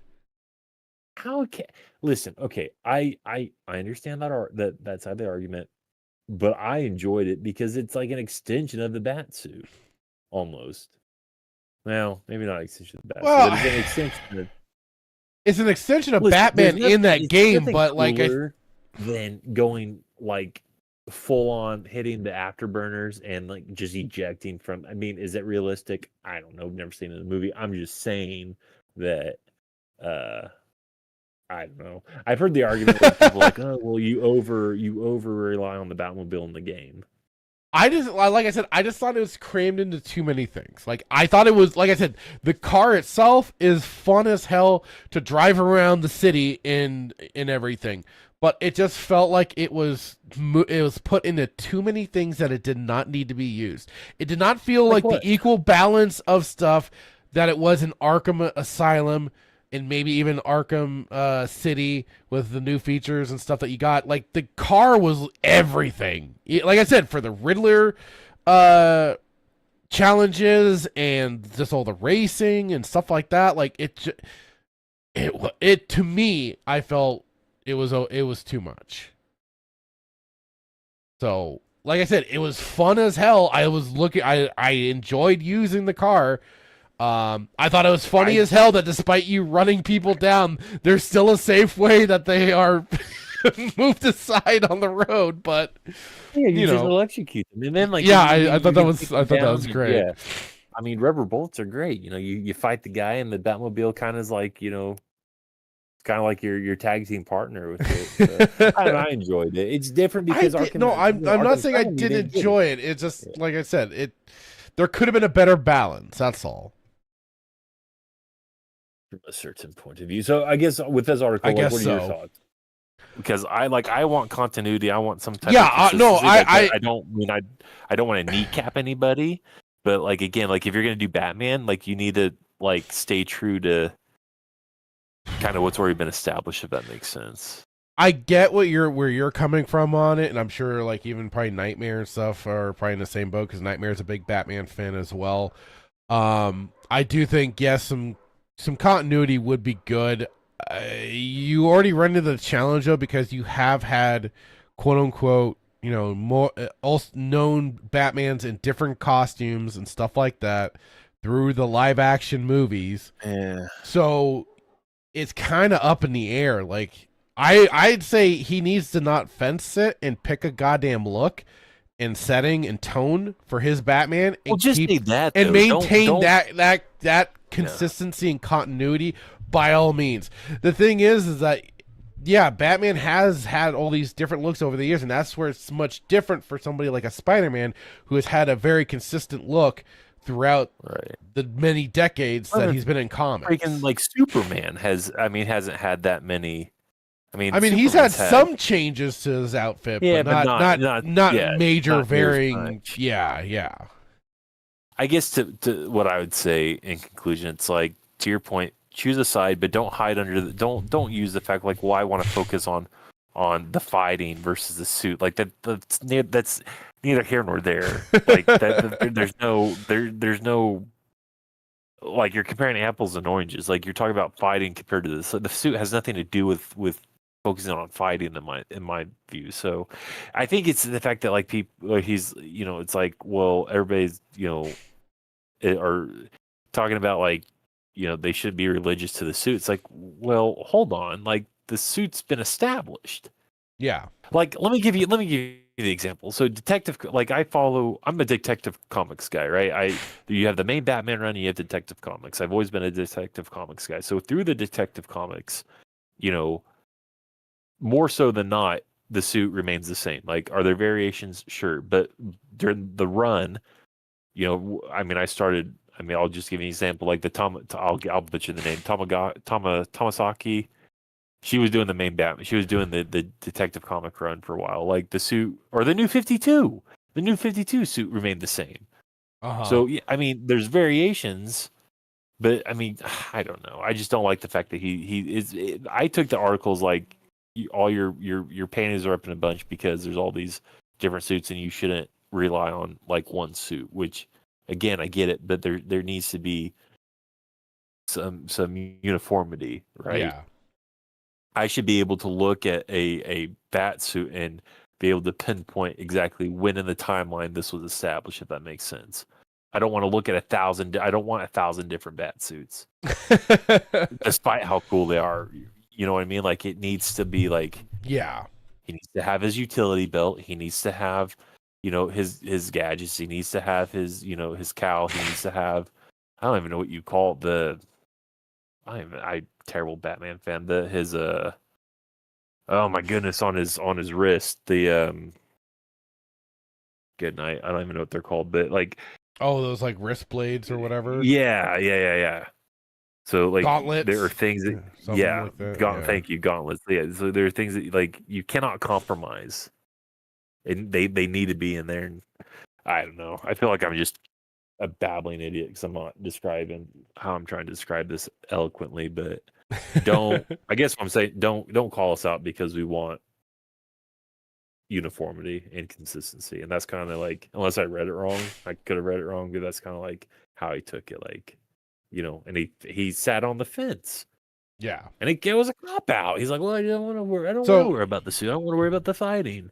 Yeah, I think that's a little silly. And so like with that in mind, I think with whatever they're gonna tell for this next Batman story, it needs to have something to match the tone and feel. And I feel like they've done that for the most part for some of these movies. Take him for what you will, for what people like and don't like. So like I said, he just needs to settle on something and either maintain the comic continuity with the look, that's all I want. Maintain comic continuity. That's all I want. Or find one that looks best and go with it. Because like it is, even they kind of changed it for the Arkham games. They even kind of changed the look for Batman the Animated Series from the Burton movies, for God's sakes. But how upset would you be? I don't know if upset's the right word, but like how frustrated would you be frustrated if they kept changing the Spider-Man suit and there was no uniform, there was no consistency from like. Well, I know like initially for the Amazing Spider-Man movie with Andrew Garfield, I was not keen on the first outfit that they had for him. I just didn't like certain aspects of it. To the movie? Was that exclusive to the movie? Yeah, for some of the design choices and stuff like that. Like they were trying to go for the whole like a kid making his outfit himself sort of thing. More the funny thing is like the one thing I did really like about oh god, what was it, the first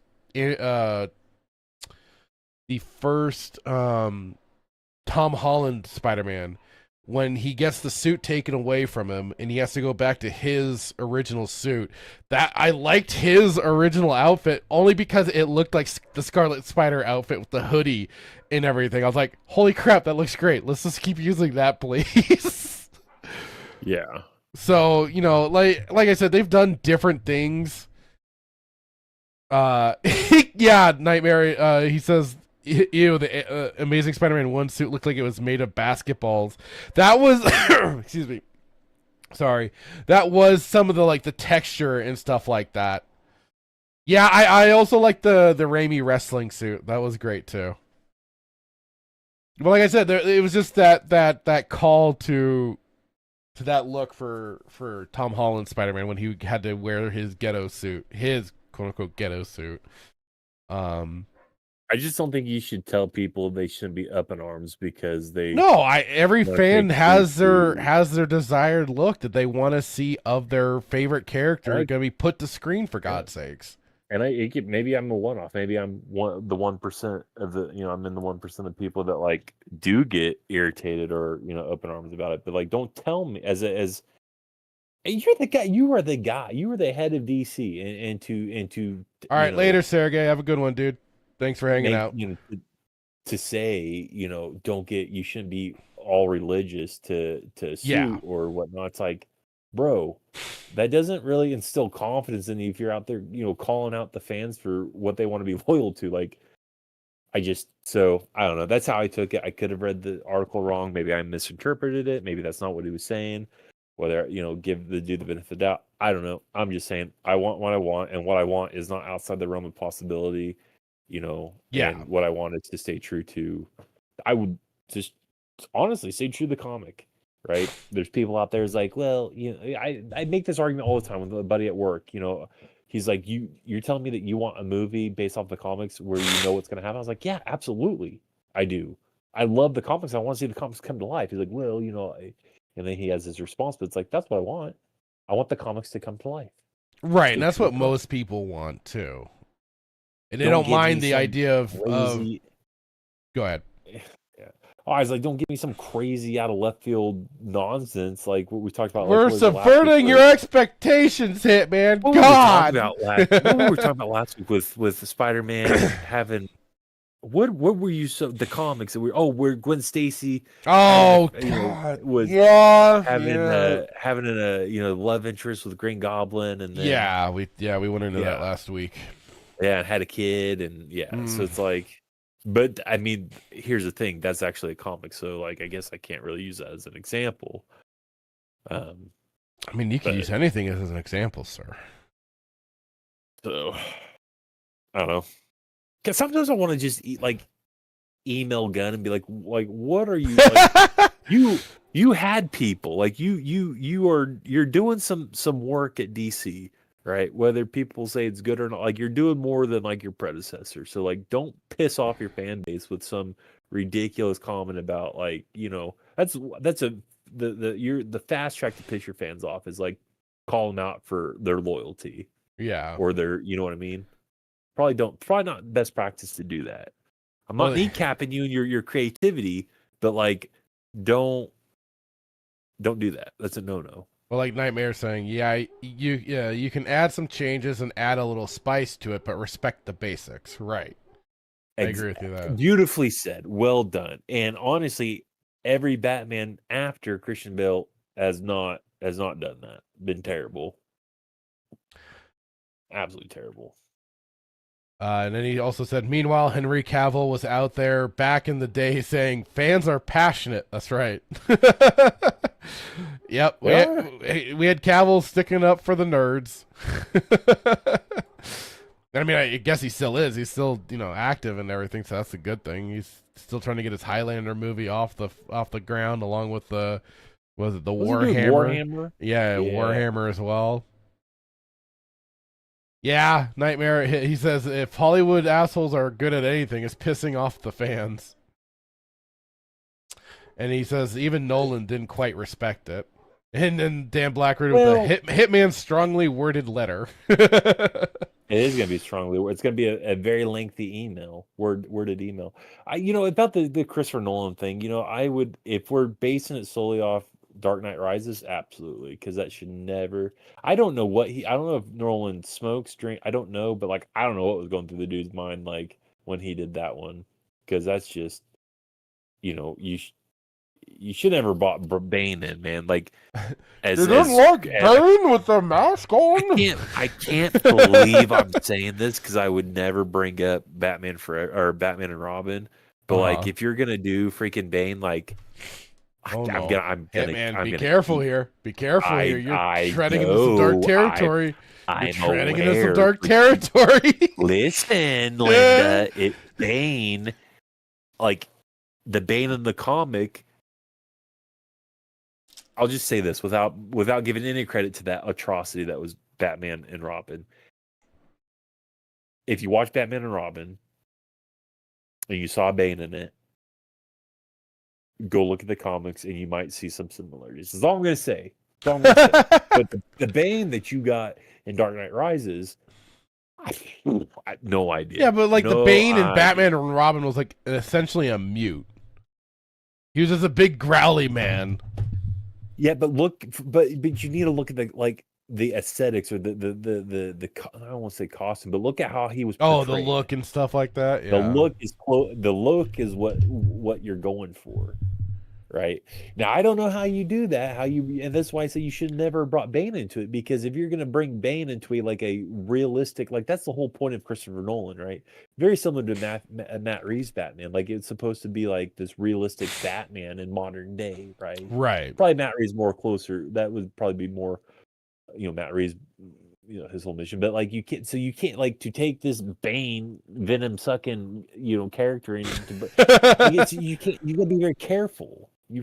It fit in Batman and Robin because anybody who watches that heinous movie is like this. Yeah, just not this realistic. He's got nipples, he's got nipples on his back, so that's not realistic. That's not real life, I get so mad about this movie. I don't know why you brought this up, but yeah. So if we're basing that argument off of the third one, absolutely. Right. We're born in the dark. Love it. Was it your mirror? I was born in the dark, molded by it. Yeah, you do it well. You do a Bane. You have to make sure and cut. You have to put the cup around and just make sure you're, Yeah. You really adopted the dark. I was born in it. Born in it, no, molded by it. Yeah, you were not. Oh, do you think Lordy. Spider-Man fans would be? I mean, I guess might be a generalization. Do you think this is all comic book fans would be up in arms over this, or do you think it's just specific to? I don't know. I think any comic In what book, regard? What? Well, A director saying your suit desires are ridiculous, too over the top and unrealistic, or whatever. Yeah. No, I think because everybody's been pressing for the longest time, especially. Like, can you? Yeah. Like certain outfits for Wolverine was like a big one, was for him to have like either the yellow suit. Some people wanted the yellow and brown suit. People wanted to see that particular look on screen. But so Wolverine has only had he's had less variations.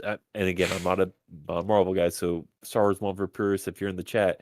But to my limited knowledge, Wolverine has had less variations of his suit than Batman or Spider-Man or Superman, right? Or no? He's had his varied looks throughout the years, because he also has but more so or less so than Batman. Was it the X Factor look, which is kind of a different, which is red eyes, black and gray more. He's had that, but more so or less so. Than so did you ever did you see the Wolverine and Deadpool movie? Well, I didn't watch, but I do know that they brought the blue and yellow suit, the traditional blue and yellow. But in the intro of the movie, they basically do a bunch of variations and looks of Wolverine throughout the comic books and stuff, and they brought it to live action. And then it was really funny when they had the comic accurate short stack Wolverine, which was pretty funny to see on screen, considering how short he would actually be. Well, see, I stand corrected. I thought Wolverine had very few variations, because from my perspective, I knew like the animated series, it was the blue and yellow, right? Right. I didn't even know about the yellow and brown until the Wolverine and Deadpool. Yeah, and movies. I think in one of the one of the Fox's X-Men movies early on, I think they had teased the yellow and brown suit, but they never went through with it. Okay, never did. Was that the comic though? No, that was in the movies. Oh, the brown suit? Yeah. Okay.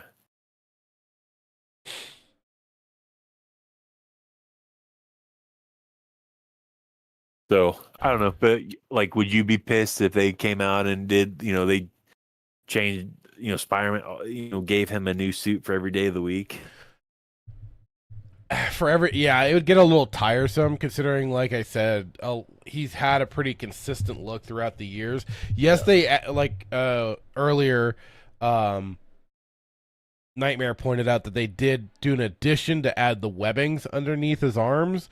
But like, even that kind of was like, after the fact, the webbing, like the mechanism, or no, he never had. Well, kind he of never had natural. He didn't have natural webbing in the comics. That was just Tobey Maguire's Sam Raimi's movie, correct? The natural web shooters. Yeah, that was always well, and they did do that later on in one of the comics when he started kind of getting this weird mutation stuff happening again, and he. But in the and comics, he did have organic, but no, yeah, he always had the mechanisms for the web shooters. Okay. Yeah. So I don't want to go on a tangent here, but how true? So I've not read any Spider-Man comics, right? So my knowledge of Spider-Man is only from the movie I've watched. But how accurate is this? So here's all the different. movies? Oh wait, I was gonna say here's all the Wolverine looks. How accurate is the Spider-Man suits in like Sam Raimi and Andrew Garfield compared to like the comics? Okay, so he's had quite. Oh, I stand corrected. He hasn't had a few then. Yeah, like there's been certain consistencies, like the yellow and blue and stuff like that. But he's had other variant looks that have all been popular. The Weapon X look. That's a lot. Mm-hmm. This is Where's his, the Weapon this X is one? That's this one here with the headgear, with the metal Cyclops helmet. thing? Huh? The Cyclops looking helmet? Yeah, the Cyclops looking helmet. Him in the tuxedo with the eye patch, and then this black and gray is his X Factor gear when he's doing more the dirty jobs for the X-Men. So what is the traditional one is like front and center here with the red belt? This has become the yellow, blue, red belt and everything. This one here has become much more of his signature look. Okay, well, Chad, I apologize. I stand corrected. I did not know he had that many. So maybe my argument's irrelevant. Maybe I shouldn't be up in arms over it then. No, I think you have every right to. I think you have every right to be, picky about this or wanting to see the different suits and stuff like that come to life. I guess in my mind, if it's in the comics, then it's fine, right? Because for whatever reason in my mind, I'm like, if it takes place in the comics and it's canon, then it's fine, it's acceptable, right? Right. And now, unless it's some type of egregious, like you get like some art, writer artist that comes in and it's totally out of left field, then obviously, maybe not. But so back to Spider-Man, then how many variations has Spider-Man had? And do the suits in the movie? I'm trying to get Oh, because I mean, he's mostly like, if there was probably one variant, it's his black suit, and he tends to bring that out for when he's feeling a little moody. But there have been other varying looks. So here's kind of one image. That's right off of the Marvel, quote unquote, Marvel database. Okay. Go.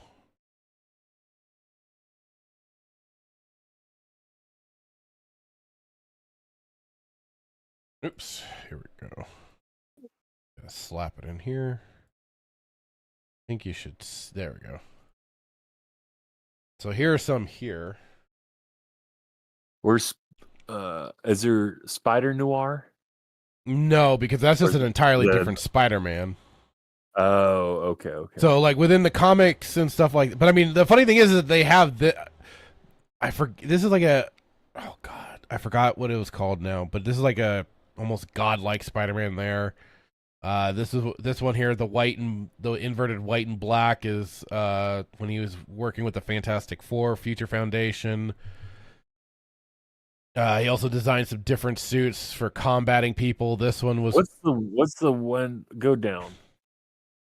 What's this? What is that? That thing right there? The man spider, basically. Yeah.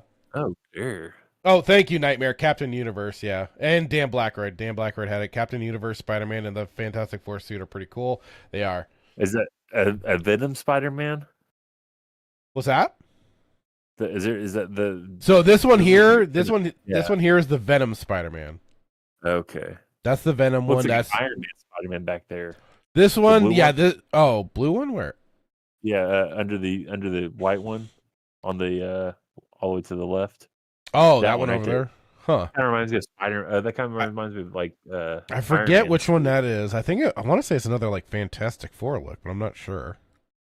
But then like this one here is the Iron Spider, which was a suit designed for him during the whole Marvel Civil War thing that Tony Stark gave him. So that was the comics. That wasn't obviously just the movie. Right. I forget this armored Spider-Man look. I remember having the comic where he had it, but I forgot what the situation was for needing it and stuff.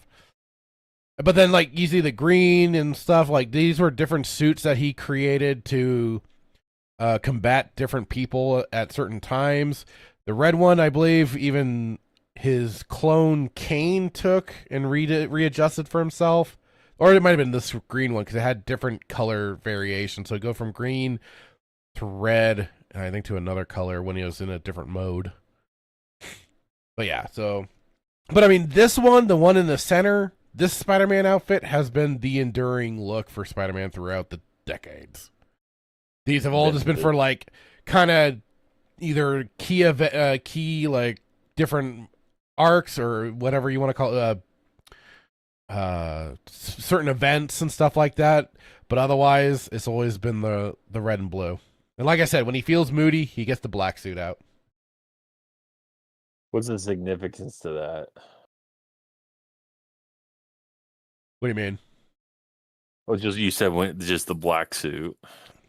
Well, it's not exactly even because I mean, there's a lot of stuff that went on with Venom and the whole symbiote stuff, even before it got really crazy with Carnage and everything. So, like I said, it just comes out every now and then, because it's also at the time was not also MJ's favorite suit to see him in. It usually meant things. Oh dear. So, Knightmare said that's the original spider armor to fight Kingpin's enforcers. Gotcha. Yeah, Iron Spider was made before Civil War? I thought it was during. I thought he got it during that whole event. I guess I'm misremembering some of my lore there. Okay, so the blue one that you were pointing out was another Fantastic Four suit. So this might be a stretch. So far less variations in Spider-Man than Batman, or is this just a snippet of how many there actually are? This is probably about accurate. But then, like it is, there are the other variants. There are the clones. There's there's Ben Reilly's outfit for the Scarlet Spider. But I was only trying to count Peter Parker Spider-Man outfits. Not his clones, not the offshoots, not the Miles Morales. Yeah, the Miles Moraleses, the Spider-Man Noirs, the Spider-Man 2099s and stuff like that. Which I mean, Spider-Man 2099 is a cool outfit as well. I won't knock on that one. The different Spider-Mans that we saw when we watched Into the Spider-Verse, were those actually from the comics? Yes. A lot of them have been introduced into the comics with the whole web of time and crap like that. That whole like Spider-Verse crap started in the comics for the most part. And then they did branch it out with those animated movies and stuff like that. And the middle one is the traditional one. Correct. The light blue with the red. Yes. And like it was, is the one where they had the addition of the webbings on the arms. That was more, that seems, like I said, that seems to be more like also an artistic choice. The way certain artists will draw Spider-Man, they'll add those on there or not. There was a time it had a utility to kind of give them that float, kind of like a gliding option, but it's more than anything, it's more kind of an aesthetic, whether or not some artists will add it on there or not for covers and stuff like that. That's all I want in life is just stay true to the comics. Yeah, Knightmare says there's tons of Spider-Man suits, but he only has one main suit, whereas Batman's main suit changes a lot. And I agree with you, Knightmare. Spider-Verse was a mistake. I agree, 100%. Into the Spider-Verse, you said? All of it was a mistake. And he also said, yeah, cloth black suit went away after MJ was traumatized by Venom. Venom was not a nice guy.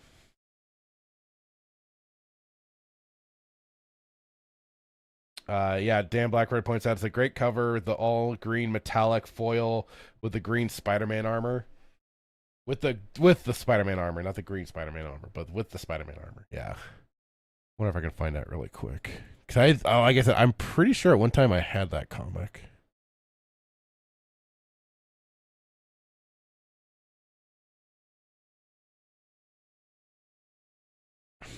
Yeah, this one. Here we go. Yeah, I'm pretty sure I had this one.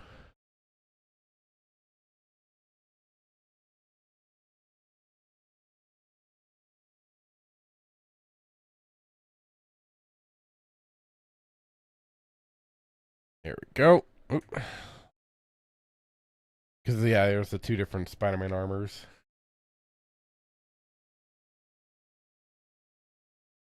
One looks like Deadpool. I can see what you mean, yeah, but this one was used when he was trying to take down Octavius. He kind of reformed the Sinister Six and was doing a whole big world global takeover or attempted the Red Hood almost. I could see that as well, yeah. But yeah, this one here is the spider armor that Dan Blackroyd is talking about. I like the silver one. I like the one to the I could see that. I'm a little more partial to this look. I kind of like the aesthetic to it. Yeah. But I could see why you would for this one. I also like how the webbing looks. Yeah. It does add an extra. This is almost kind of like, especially with like the defined look of the web on the outside. It looks like it's a metal type. It looks like it's metal webbing. Almost. Right. Knightmare says, I remember Ends of the Earth, cool armor, but I hate everything Dan Slott wrote. He's a fat hack. Classic spider armor was gorgeous.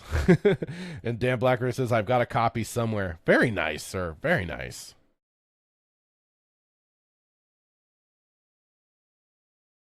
All right. Well, since we're on the Marvel slop, shall we take a look at Insomniac featuring Sweet Baby Inc.'s Wolverine trailer? Sure. Why not? We already did the work. Oh, okay. Nightmare points out that the old spider armor was actually made of hardened web fluid. See, Peter was a creative motherfucker. And he doesn't get his credit sometimes. All right, here we go.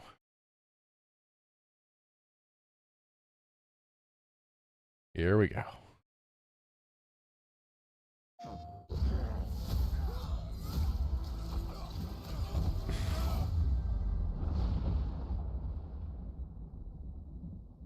Been fighting longer than I can remember.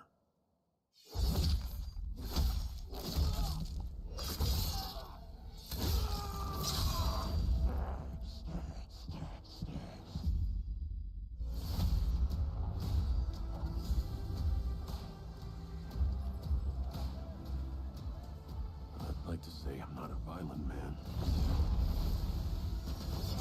That trouble just has a way of finding me. But I'd be lying. Doesn't matter where I go. This is a very graphic game. What's that? That's a very graphic game. This is like Mortal Kombat level. I was actually thinking the same thing, Dan Blackroyd. He says Origin, the X-Men Origins one looks better. It does. And yeah, Nightmare, oh boy, more Insomniac slop. Indeed. How far I run.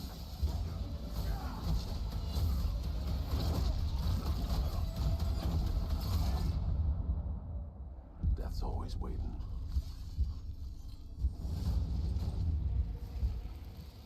Just not for me.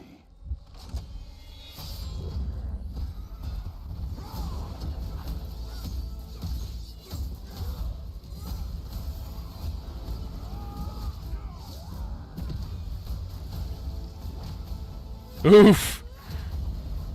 'Cause I ain't no hero. That Mystique face really is something horrendous. Kind of reminds me of Apocalypse. And hey, Lord Slosh, how's it going, buddy? What's up, guys? Oh, just going through the Wolverine trailer really quick.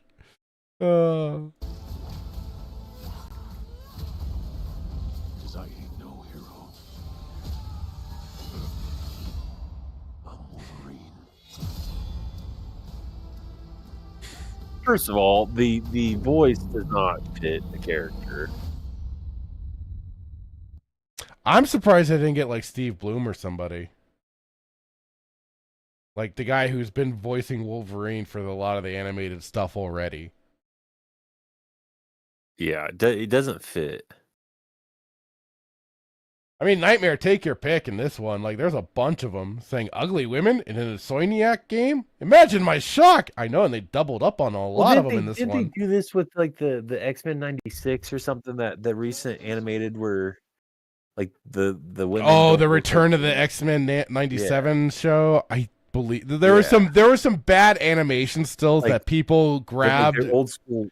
Yeah, I remember Tim from Open Airlock. He posted something like Rogue back in the day actually looked like this beautiful woman animated version, and in this 96 it was like this stick figure. Yeah. Well, yeah, like I said, some of it was some really bad animation spots too. Or just were like, hey, we're just gonna. Well, I don't even know if it's you can blame it on that because they did it with freaking. No, because they could have tuned it up and. Well, you could have, but the point I'm trying to make is like, look at Jessica Alba from Fantastic Four, right? So look at her and her suit versus freaking the girl from the most recent Fantastic Four. What's her name? She played in freaking Mission Impossible. Oh, I don't remember her name. What give him a freaking turtleneck? Oh, Pedro Pascal. Well, yeah, his wife. Oh, the wife and that played Sue Storm. Yes. So I mean, yeah, just for like people were already pointing out in the chat.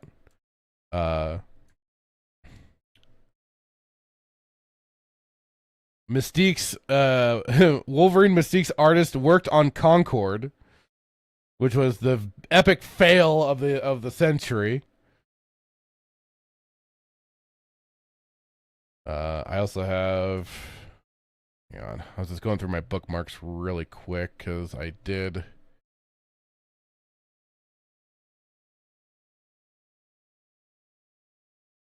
Let's see. Yeah, because we had Master of the TDS here. Quote tweeted Yellow Flash, who even says, I'm cautious about Wolverine. How much Sweet Baby Stink is still on it because they turned Spider-Man 2 into dog shit. Bro, how many times do you have to get fooled again? Seriously. Did you say Sweet Baby Stink? Yes, he did. That's funny.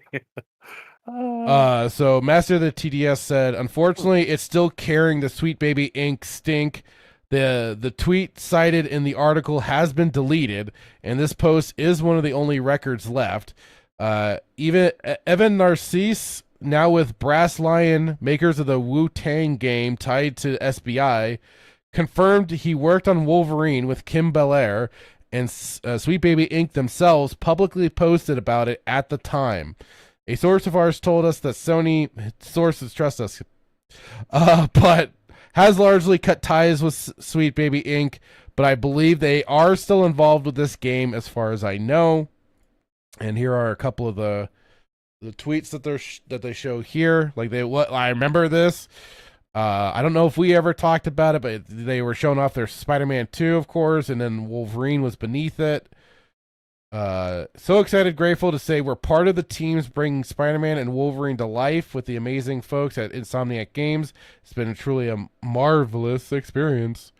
And then from this article, it was saying it was quite the surprise when we got the reveal of Insomniac's Wolverine game. The PlayStation 5 exclusive game is still quite a mystery, but it looks like a familiar face is joining the project as a story consultant, Evan Narcisse, who is famous for his work on the Rise of the Black Panther comic series, took to Twitter to announce that he's working on the new Marvel game as a story consultant alongside Kim Belair. He also recently worked on developing the Black Panther DLC titled War for Wakanda, which added the iconic hero to the ever-expanding Marvel's Avengers. If you can't be cautious, you already know the stink is there. You could assuredly, I would say assured, you cannot. How you could ever think that they actually erase these people's storylines is going to be incredulous. It's just ridiculous. This is just the typical hyper consumer gamer brain in action, because they still want to consume. They still want to just keep shelling out their fucking money like brainless retards.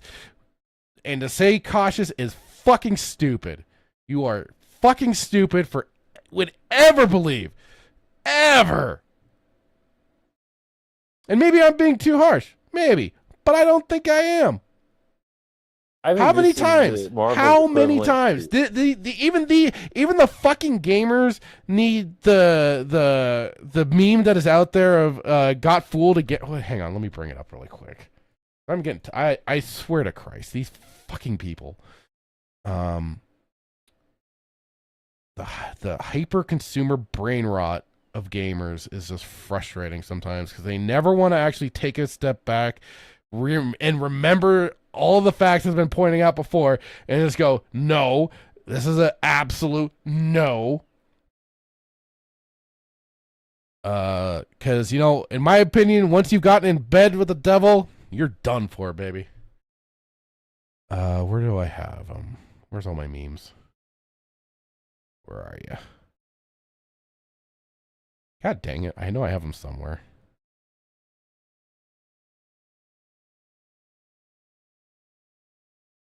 Ah, here we go. Yeah, the Fell For It Again Awards.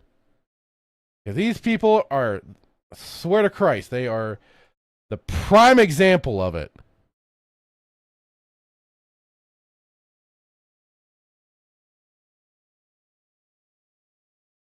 There you go, boys. You fell for it again. I hope you're happy. You fell for it again. Just like the goofy Trump supporter. You fell for it again. Oh wait, you can't see the meme. No. There you go. There you go. Fell for it again, guys. You're gonna fall for it again. Just like even fucking like it was. I gave Yellow Flash shit and I gave Beardo shit that they bought the goddamn Spider-Man 2. Because like I said, I saw the stink on that fucking game even before it came out with the first goddamn game. And especially the first game's goddamn DLC. Manjaw, fucking Black Cat was all there because of the goddamn writer basically getting her face self-inserted into that shit. Exactly, Knightmare. Fell for it again every single time. So I take it that this game is kind of Marvel's version of Suicide Squad. I Killed don't. Batman. It might be. I mean, we don't know yet, I guess. But let's. I mean, I'm even kind of curious of like listen, like a little compare and contrast here, just for fun. Just for well, maybe funsies. not, because I didn't see anybody pee on a black man. So no, I don't think it'll be that bad. But it's still bad. Because, yeah, since Dan Blackroyd mentioned X-Men Origins Wolverine, let's kind of take a look here. Let's see if it looks better, if it looks worse by comparison. Oh, yeah, thank you, Knightmare. Sam Nagg's Black Cat. Yeah. Yeah.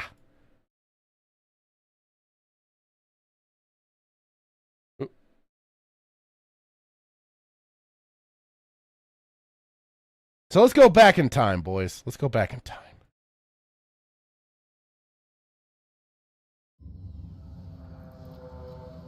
Science would have us believe that we have nearly lost our animal instincts.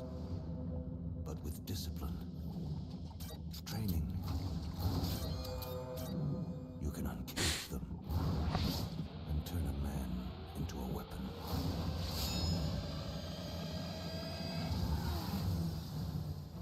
You wanted the animal, Colonel. You got it. I'll probably be alone to the day I die.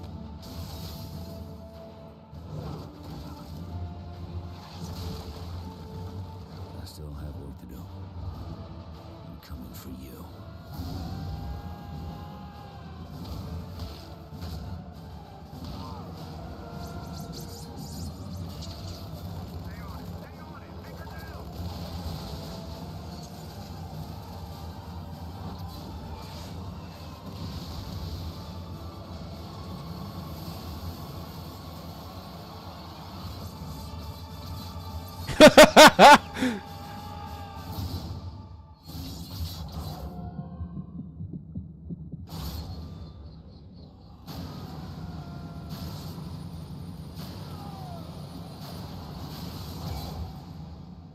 ...2009. Oh man, that felt way more energized than that Insomniacs Did trailer. Jackman do the voice of that or no? Yeah. Did he really? I'm pretty sure. Yeah, that was him. See, that's that's some continuity that we miss sometimes. Yeah. But the great thing about this game too was the fact that when you got battle damaged, it would show on your character, and then you would heal in the real time. It would then form back over, so then yeah, he would end up shirtless, but like then you'd see all the bullet holes or whatever marked into him, and then it would just heal up, and you'd sometimes then, depending on how badly gored up you got, you would even see his metal skeleton and everything. I remember enjoying the shit out of this game. It was fun. Like it was definitely, I thought, better than the movie. Yeah, I didn't like the movie. Let me see. I'm just grabbing the game information really. Yes, Hugh Jackman did do the voice in the X-Men Origins Wolverine game. That's awesome. But like I felt that was way more energetic and action packed and stuff. Like that got me pumped, baby. Oh yeah, Raven Software made this game. Who gave us the wonderful Jedi Outcast Academy. That's why it looks good. Yeah, although that's right. Dan Blackguard points out using the sense mode to track everyone was great too. You know what? I'm gonna have to replay this again sometime. Like I said, I remember enjoying the shit out of it. I played it on PC myself. Like games for Windows. Lord Slosh says this was one of the games that compelled me to want a 360. I was already on PC myself, but I think I did eventually get a 360. Raven also gave us Ultimate Alliance. Oh, that's right. The Ultimate Alliance games were fun too. Oh.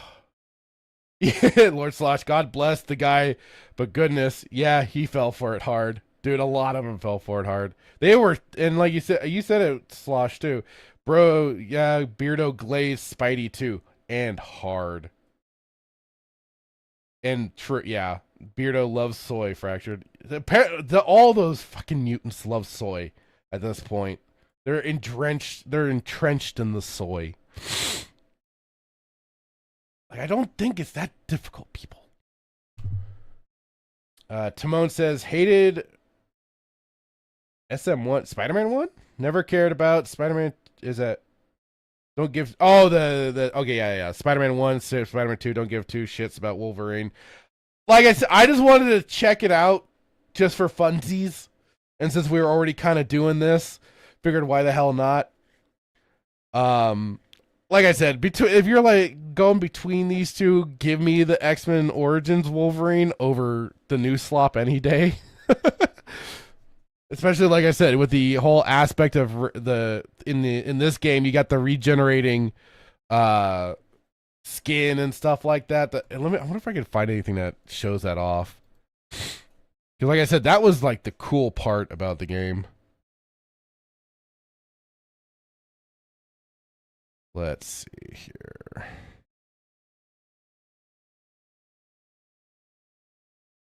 Bunch of reviews. Don't care.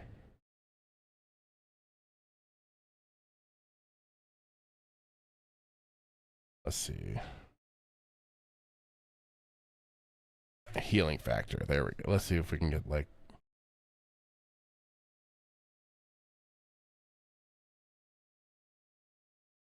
I don't think we need to see all the. Yeah, this will probably do.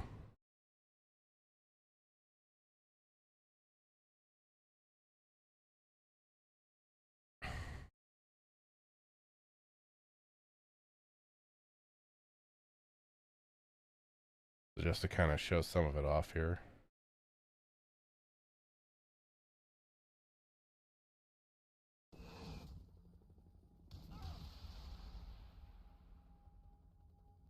You see, it'll slowly but surely start to happen. Where oh god dang it! Let him heal. Yeah, there we go.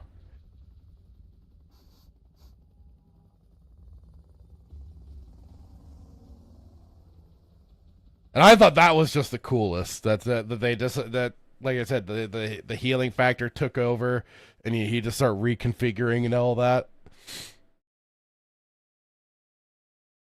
That I thought was pretty sweet. And sadly, we came out in 2009. Oh, really? Yeah. I don't even remember how I caught it originally. Hey, SWA, how's it going? Saying the Morales verse? No! Knightmare says they used to laugh at the soy, and now they're accepting it. Pretty much.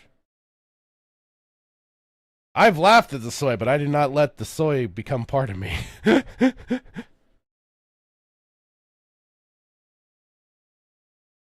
Oy. All right. Well, I would have liked to have had certainly Sheefster in for this one. Right. But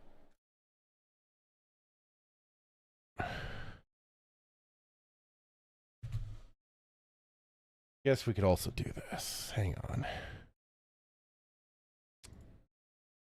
Let me... Although I don't think I'll have...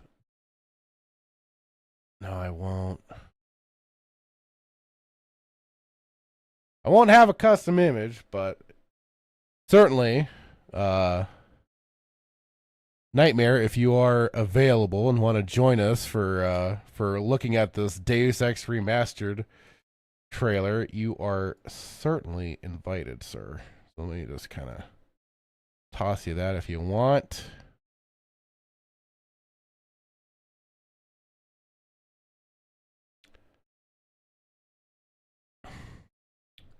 If you want, no pressure, nothing.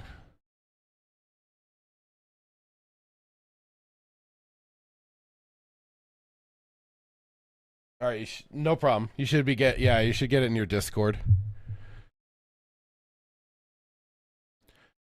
I gotta make sure I got the right one here, anyways.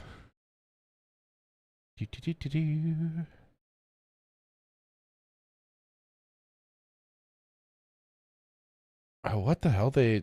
I see a couple of them with two different times. 33 seconds, 30, 50. Oh, God.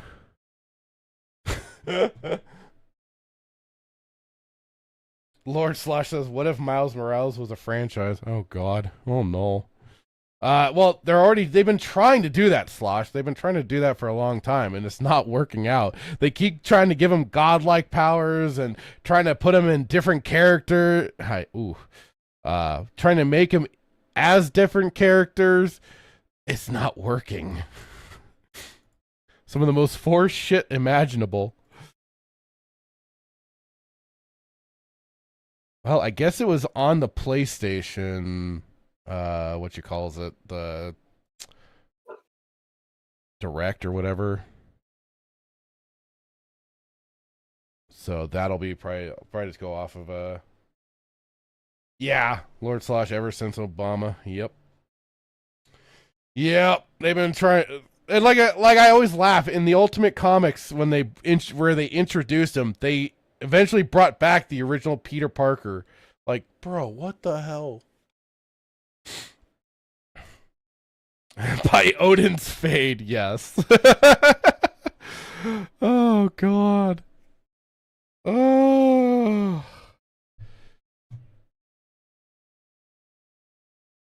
Oof. Okay, this is kind of funny. I mean, I know downvotes and stuff like that sometimes don't mean shit to a tree. But this is kind of funny. For anybody that can see this. They got 5,000 upvotes, but 14K downvotes. Oh boy. From the chats roasting upgraded visuals from 2000 to 2005. Using AI upscaling for Deus Ex has to be one of the biggest ironies I've ever seen in gaming. Oh, God.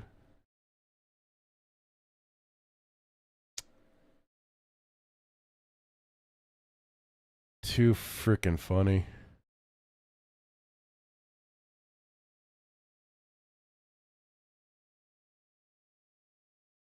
Like it is, just waiting for Knightmare to get on in here. Let me go back through some of the other chat.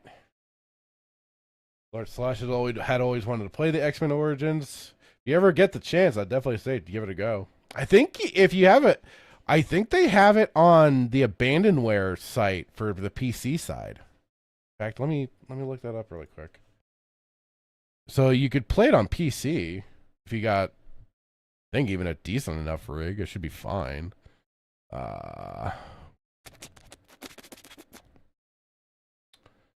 Let's see. Where is my Abandonware? There we are.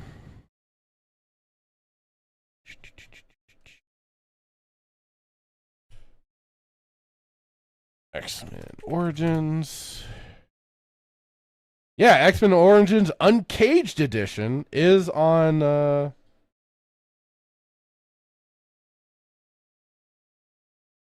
myabandonware.com site. So you could get it off of there, and that's like the full thing. If you haven't played X-Men Origins Wolverine Uncaged or want to try this action video game, download it now for free. Published in 2009 by Activision Publishing. Yeah, this would be the place to go. Oh, you don't. Oh, hang on. I thought I did like a direct invite. All right.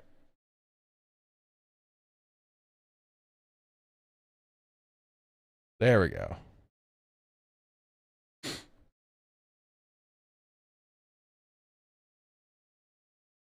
Here, I'll even drop the link in the chat for anybody that wants.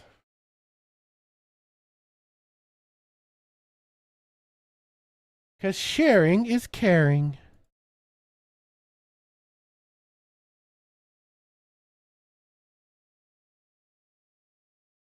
Oh, do I need to actually give permissions? Maybe I need to, hang on. Yeah, probably. Who can access this channel? Here we go. Oh, so, where are you, Knightmare? Doopy-doopy-doo.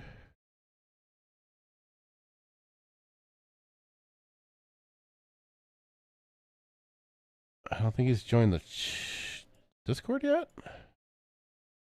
Hang on. I thought I first invited him to the Discord server. All right, okay. There we go.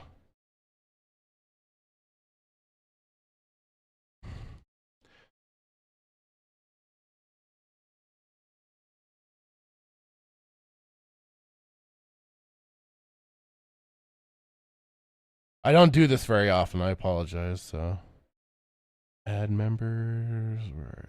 Pizza time. I always forget your pizza time. There we go. Now you should be able to enter, Knightmare. And you're welcome, Lord Slosh.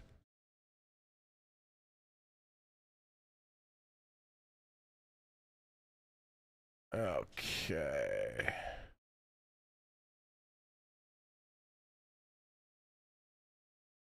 All right, you should have permissions now, Knightmare, to get in.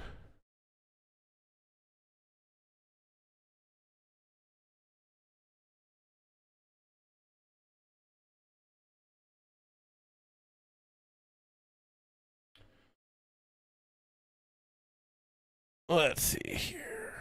Well, I'm waiting for that. Checking over here. And thank you, everyone. We've now hit 10 likes. Let's freaking go. Got 12 viewers. Thank you all. And you know what? Thank you all so much for being here. We appreciate it. As we have our goofy, stupid fun.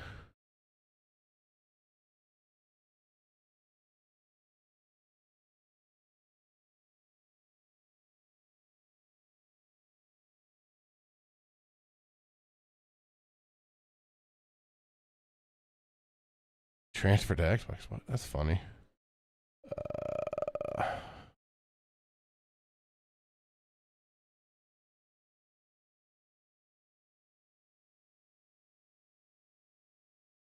No, that's what I'm gonna probably have to do too. Is just grab like cutouts for people just by default, just in case we throw them into here at any given time. It's been so long since we've done anything like that. You're in, but somehow not connected. What the fuck? Because I gave you permission to enter the. You're gonna want to look for the Saturday Night Sith voice channel. Friggin' Discord. Discord never wants to cooperate.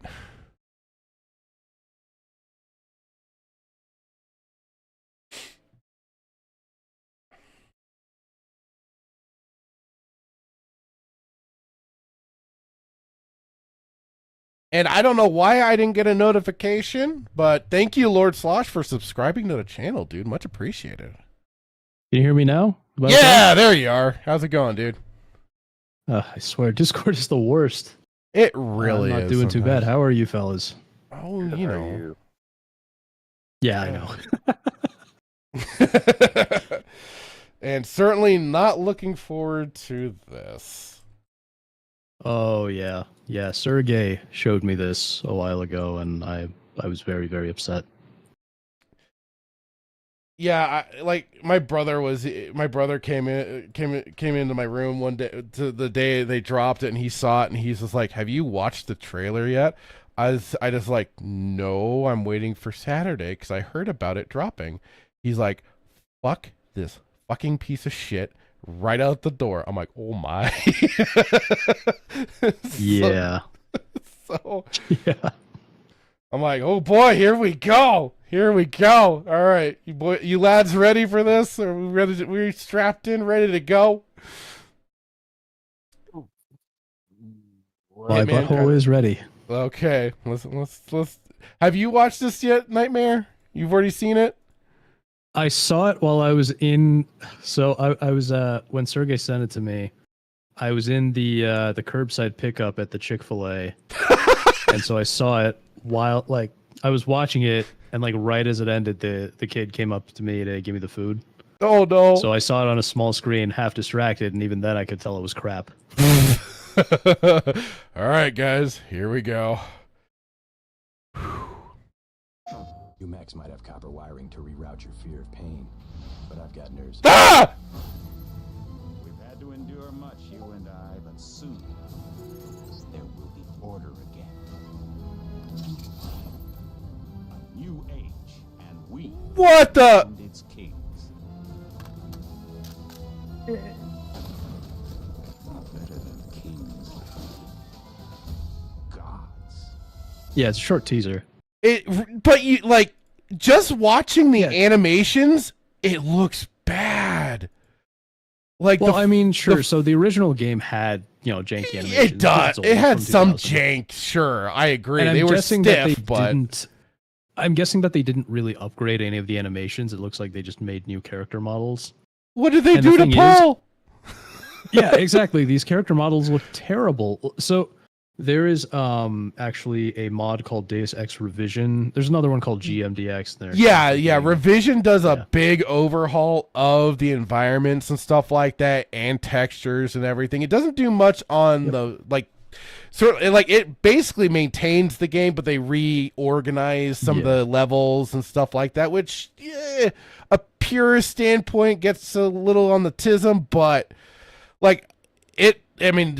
for all intents and purposes, if you wanted a game that has updated textures and stuff like that, that'd be a much better route to go than what we're already looking at. Yeah, and Revision here. has some option. You can turn a lot of the stuff in Revision on and off. So if you want the original levels back, you can turn off the new levels, and they even upgraded to DirectX 9. There's also an option for I think DirectX 10 or 11. Mm-hmm.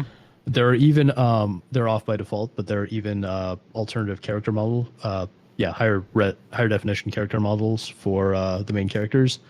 They don't look great, but you can turn them on, and they still look better than whatever all this is.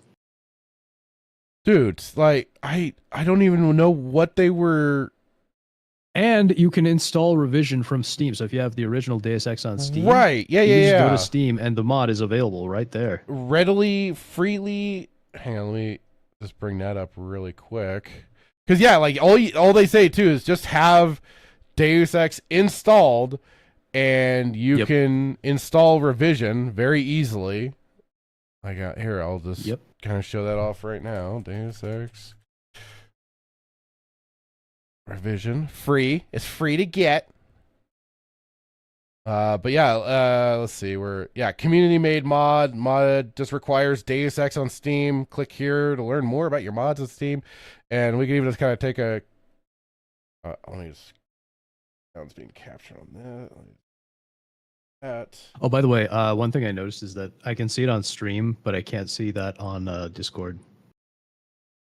What? Oh, yeah. Because I had to do the separate share. Hang on. Yeah. Thank you for reminding me. There we go. Okay, so there's gonna be this. Look at this. There's always so much to.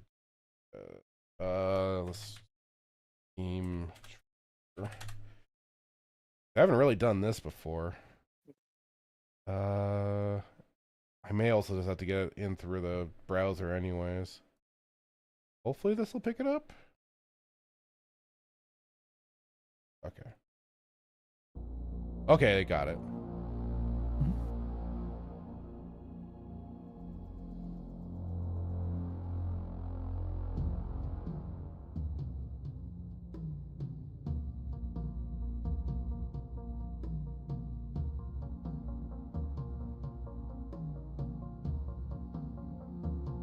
Yeah, see, I mean, the visuals look great. Mm-hmm.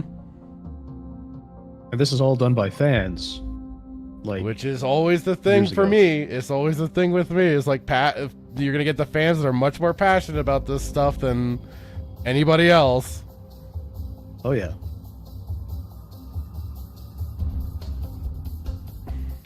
Yeah, they even... new soundtrack. Yeah, so they even kind of made their own, I guess you could call it a remastered soundtrack. Right. So basically somebody redid all the music to make it sound more, modern, I guess. But it's good. Well, and there are some clunky tracks in the original game too. Like I know that was part of the thing that Ross Scott pointed out with his review, is that there are some tracks that are a little bit clunky here and there that would have been, I could understand maybe tuning up a little bit.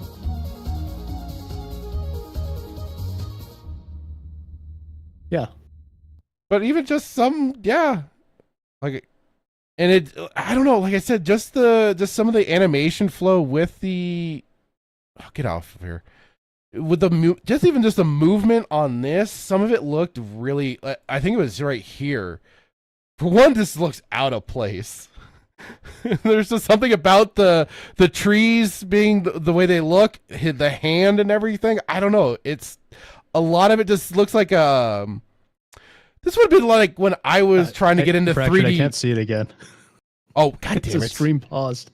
God damn it! Sorry. I forget. This is not. Yeah.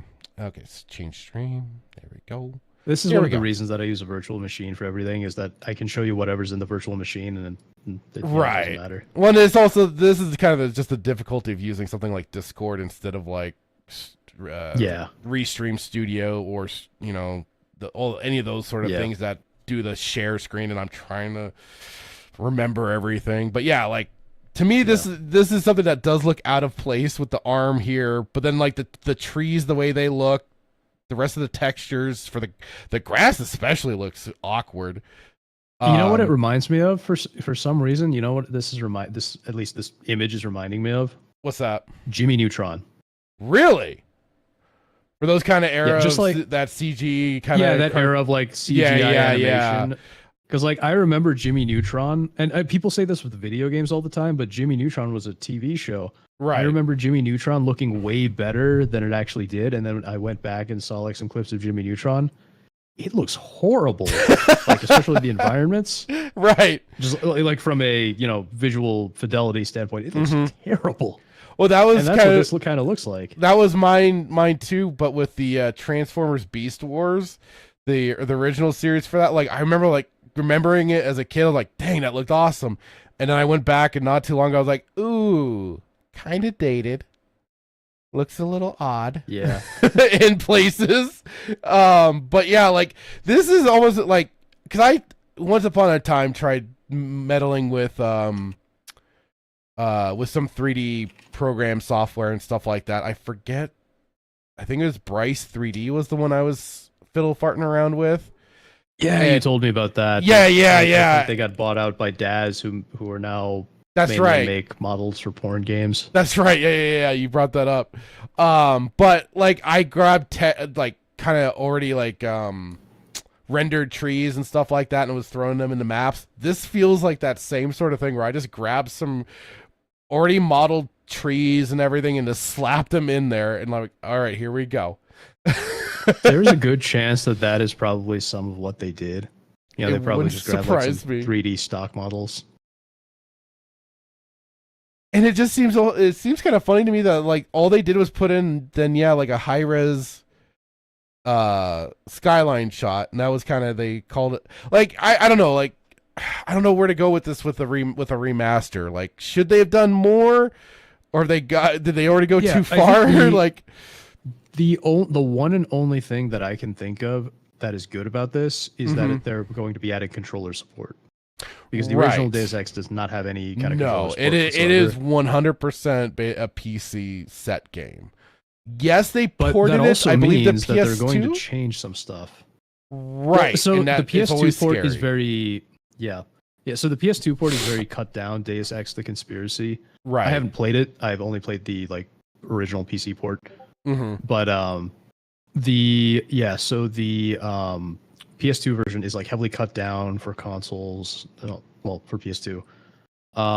And I know that is also the reason that Deus Ex Invisible War, the sequel. Oh God, they yeah. also made that for that was for consoles Xbox primarily. Yeah, that was Xbox Yeah. at the time, and that one was everything was trimmed down so much, and it was such a downgrade in such respects as like having played this and then going to that. Like there were like some of it wasn't horrible, but you felt There were it good when things you about it. You felt it when you You got could feel to the the levels. downgrade. Yeah, you could feel it, and Yeah, especially the you could feel loading the zones, downgrade.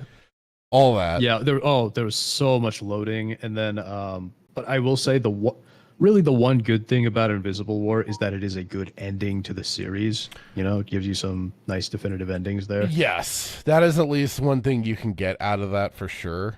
Actually, I would say the writing in the game is very good. I especially love the whole coffee shop subplot. If you remember that? Yeah, where he wants you to bomb the other coffee shop. Well, he wants you to bomb the other coffee shop, and then you start looking into it, and you find out that both coffee shops are actually just owned by the same company. And they're pretending to fake the competition. And it's like, wow, another thing they predicted. Yes, I mean it wasn't as predictive as the original, but like they had their little moments here and there sprinkled throughout. Yeah, exactly. Oh, jeez, that is a game that I probably should replay again one of these days. It's been forever, a lot longer than the original, because I'll always replay the first game. Yeah, the first game is, I mean, a classic. There's just so much to it. It's so memorable. All the stuff it predicted. I mean, right off the bat, like it starts off a little slow, but then as soon as you arrest the guy, I forget his name, but the NSF's leader, the black guy. The guy with no hair arrest but him. has hair. Yes. Yeah. Well, that's like half the characters in the game, right? Pretty much. Well, it's just funny just to see the description, no hair, but then you get to him like, wait, he has hair. The dude has hair. Yeah. Yeah. Well, I think they might have used like the same head as they used for the black guy in Morgan Everett. Oh, okay. Yeah, because they reused a lot of character models in the game. Oh, yeah, naturally. they did. Yeah. But yeah, like I think you can either choose to kill him or to leave him alive, and if you leave him alive, he just starts spewing red pills at you, like right off. And that's like the first level, right off the bat too, and you're just like, yeah. Like for myself, like I was oh god, so 2000, I was I was a teenager. So some of it was kind of going over my head. But I was still just so intrigued by everything he was saying. I was like, whoa. Yeah. How much is this is real, man? I'm playing a video game, but they're dropping some crazy shit here. Yeah, so in my case, what's funny is I actually started with the prequels. Like I knew the originals existed. Really? But yeah, so I played I think I played the prequels around the time Mankind Divided came out. So it was like I played Human Revolution and then Mankind Divided, and I was like, okay, these are fine, generic action stealth kind of games, whatever. Yeah. And then I was finally convinced to play the original game. And then I was like, wait, this is what game was is basically this is basically Alex Jones the video game. Because of just all the stuff that I had predicted that turned out to be true. And then I played Invisible War after that, and it was like, okay, kind of more of the same, but yeah, whatever. Like it was like, just kind of tying things up. Oh yeah. Yeah. Like I said, this does not. It's not winning me over at all. It's and also like to me, like I love just the basic bitch death animations for the guys and the way they dropped and everything, the sound effects for it. Like I see that going away because the way that okay, that's great that they have probably some more things for the way the characters are going to move because updated models and all that, but like there's just some charm about just some basic death animations where there's boom boom. I can only predict the one kind of good thing with the second game was that the ragdoll and the way you could chuck bodies around and everything and get a whole pile of corpses if you really wanted to. But yeah. I don't know, like there's certain things I'm like you gotta keep, but some of this is. Go ahead. Am I misremembering, or do they all Wilhelm scream when you zap them? They had their own scream.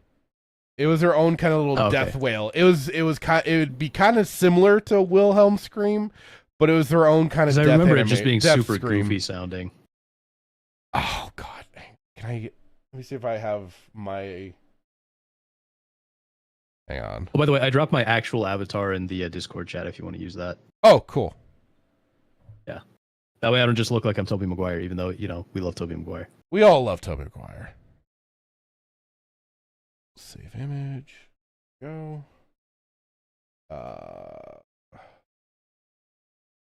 Go. Oop. Not my cult leader folder. I have a specific folder for all this stuff. Where is it? Discord reactive. Yeah, no, I know how it is. You make these things autistically. You get your stream set up just right, and then you things have to still go reinstall wrong, OBS and you have to redo it all. And and things still go wrong. Oh, whoops! I gotta go to the library, upload a model, add a model. There we go. Gotta get Knightmare in there now. Okay, there we go. Save there. Oops, I put a name.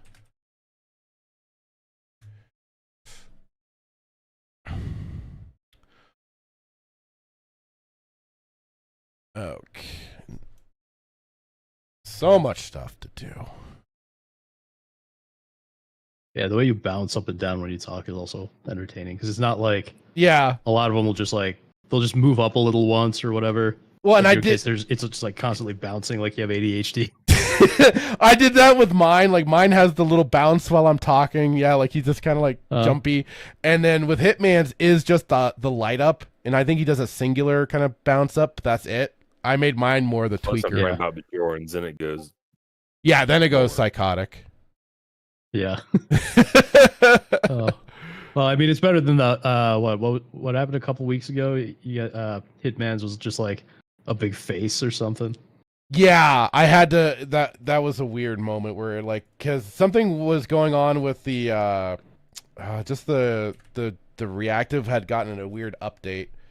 So, all right, did I get the right one? There we go. We got Knightmare now. Cool. Gotta make it bigger. There we go. Cool. Let's give you the single bounce. Bouncy bounce. Okay. Save that. Let me make sure. There we go. Nice. I look very scary. Yes, you do. Here, let's put you over by Hitman. You'll fit more over there.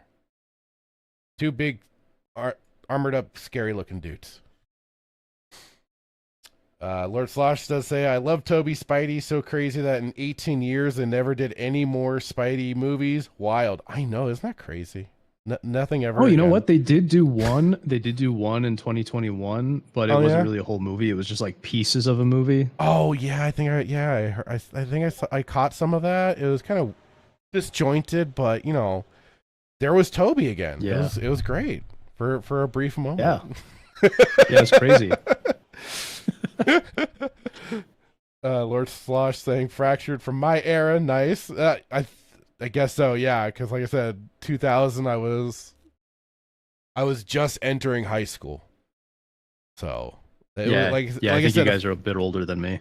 And so it was a fun time, especially then. Certainly catching on to stuff like on the Deus Ex here, because I wasn't a big PC gamer at the time. It was a friend of mine that really drug me in. It was like, no, you got to be playing some of this. Like, consoles are great, but get a load of all these games. I'm like, oh shit, I'm in.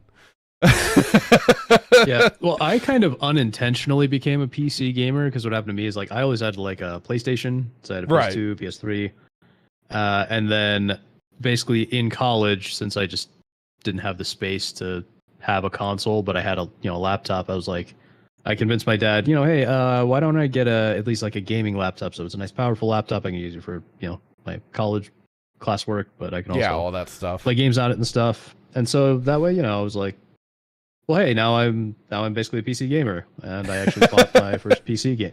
I think the first PC games I officially bought were the Arkham games because they had a Humble Bundle sale at the time. Oh, okay, nice. So I picked those up, and then from that point on, I was basically a PC gamer. And then I after college, I built a nice gaming PC, and now pretty much exclusively game on PC.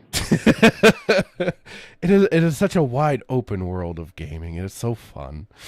It really is, because I remember, so for when I played Deus Ex, I did all this insane nonsense just to make it work with a controller.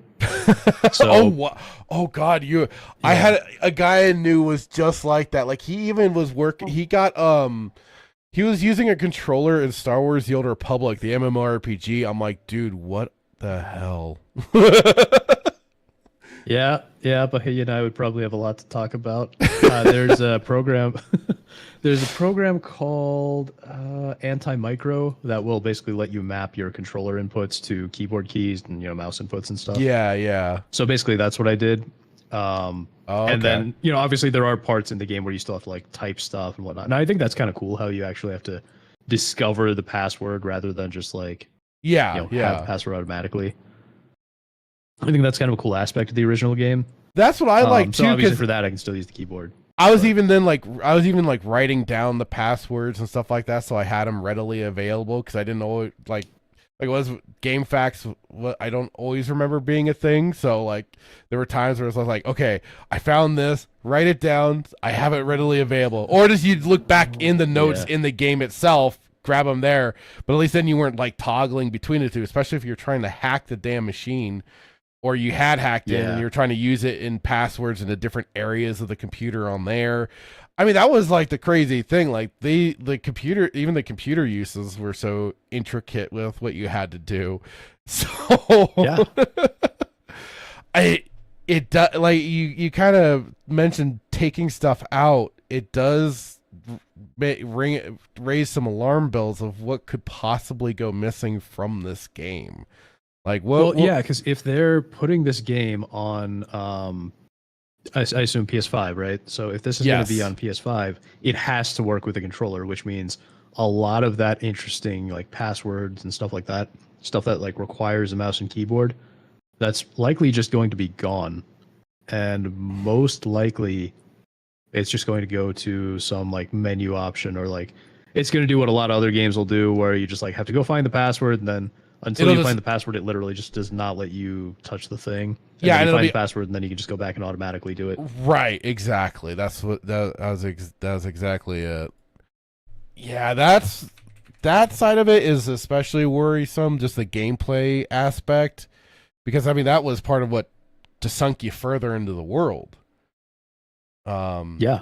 And then what also does concern me is then also like, how is the voice acting going to work? Are they going to re-record lines, or are they going to try and upscale the original? And then from the trailer, it sounds like they're just reusing the original lines, which could be just for the trailer, just to kind of hook you with that nostalgia a bit. That's going like, hey, guess what? But it could just be that they're just going to recycle, which is fine. I don't think that's necessarily a big issue, because I don't remember the sound. It being kind of goes terrible. both ways. Yeah, the game didn't sound terrible, but the audio, like the quality of the recordings, was a little bit low. So, yeah, it does sound like it was recorded a long time ago. You know what I mean? Right. So, but then the bigger thing to it is just then story content wise, what are we going to see things missing? Are we going to see things added in? Yeah, that is the biggest fear, right? Especially considering the way things are nowadays, and this is also, a Sony thing we're talking about. Like, it's not, I don't think Sony are publishing it, but it sounds like they've got something in particular going on with. Right, because it's Aspire, Eidos. Doing this. Last I understood. Oh, this is interesting. You got the website up here. Yeah, I just brought it up now. Yeah. Also, the URL is interesting. Did you notice it's not .com? It's Yeah, it's like .cey, and I couldn't even. I tried to copy it right from the trailer when we were looking at it, but it didn't go properly. So I found it through Google search really quick, and voila. That is so weird. But yeah, it is interesting. So it is going to be on PlayStation, Xbox, Switch, and PC. Yeah. But even they say Switch version coming PlayStation Showcase. Nintendo Switch version coming soon. The definitive version of the legendary Cyberpunk immersive. That's funny that they separate that one entirely, but they have the selections for Steam and Xbox. The reason is that I think what they're saying is that the Switch version is going to come out sometime after the other versions. Right. So that's why they do that, because it's not even Switch 2. It's just original Switch. Sorry, Switch. Yeah, what that likely means is that they got to find a way to now downgrade the remaster, which is actually kind of funny when you think about it.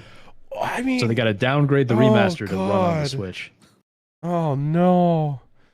So yeah, they even on the on the Steam page here they say coming February 5th, 2026. Yep. I was just kind of curious what they were going to be showing.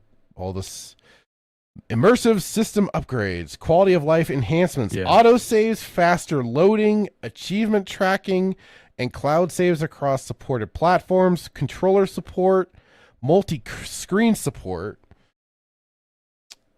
Yeah, and that's all good. That's all good and fine. In general, I don't have a problem with it. No, not with that, certainly.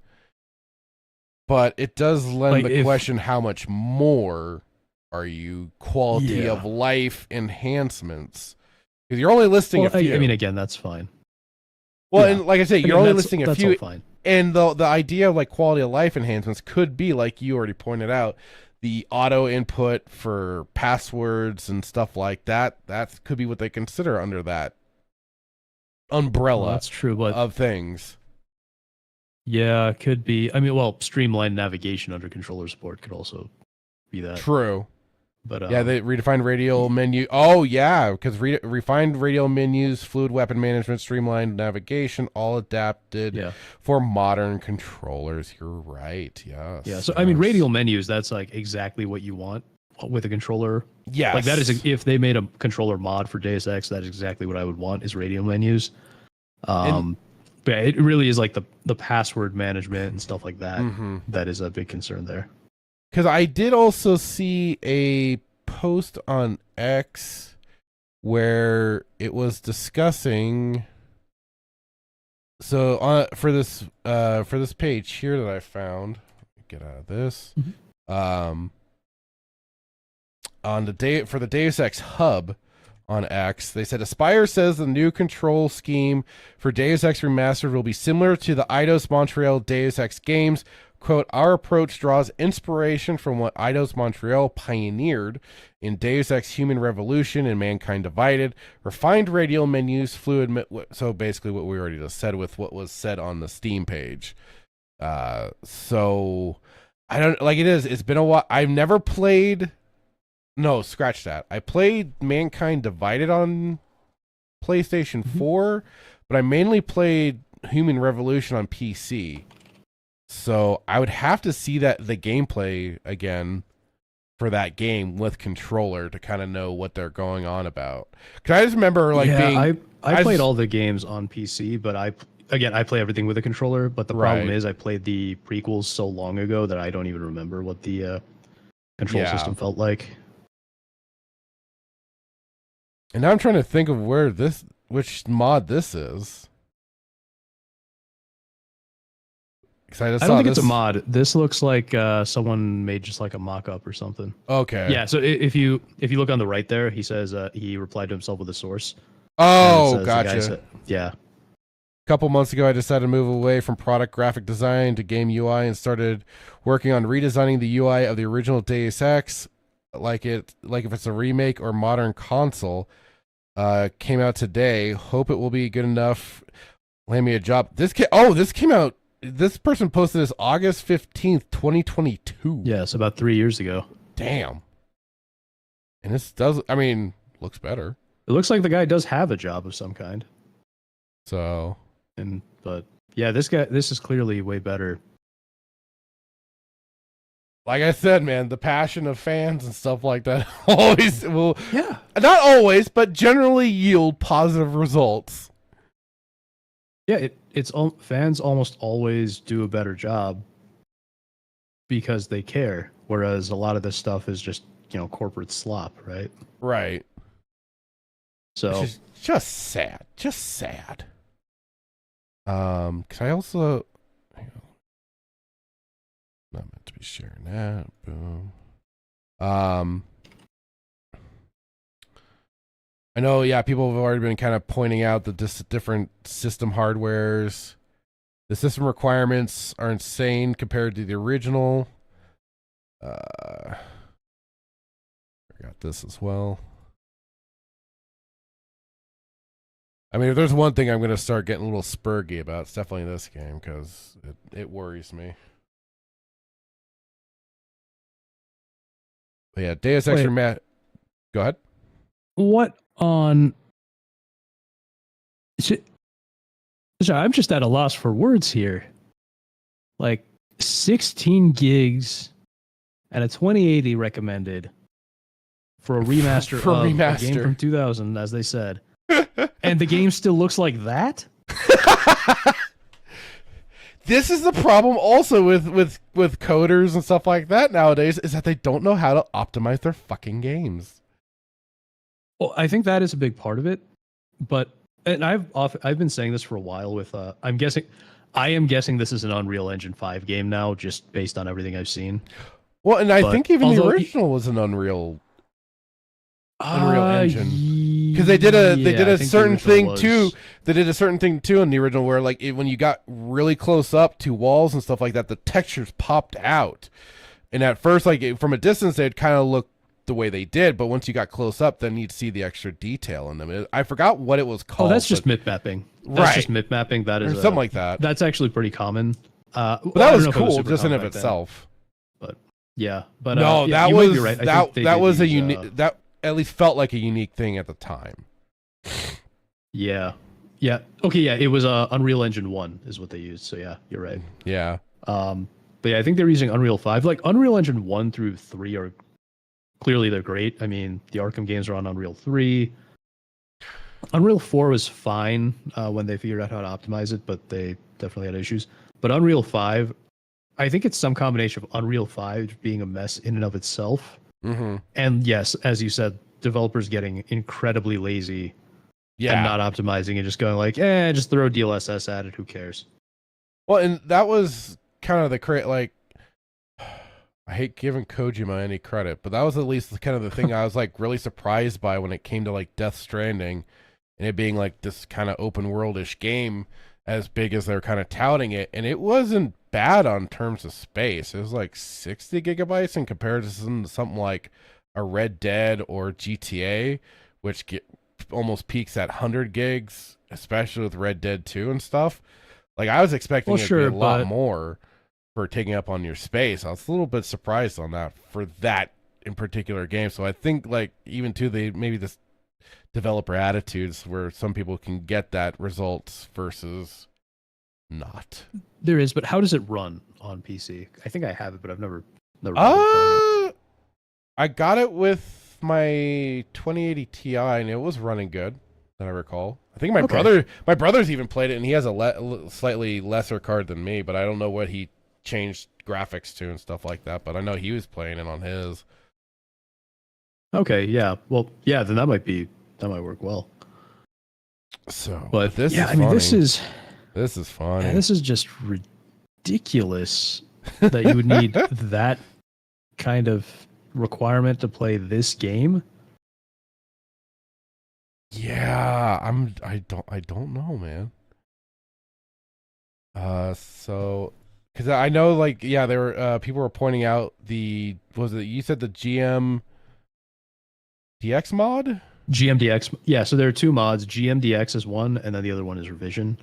And I would recommend Revision just because you can anything you don't like in Revision, you can just turn off. Right, absolutely. And I also saw being mentioned another kind of mod or kind of a add-on tool. Where is it? So if you use the PC Gaming Wiki, it has a ton of these patches and things. Yeah, so the one that I found on the through Accursed Farms was Surreal 98, which I've never personally used, and I just heard about it. Yeah, I've never heard of that. Oh, marvelous. Here we go.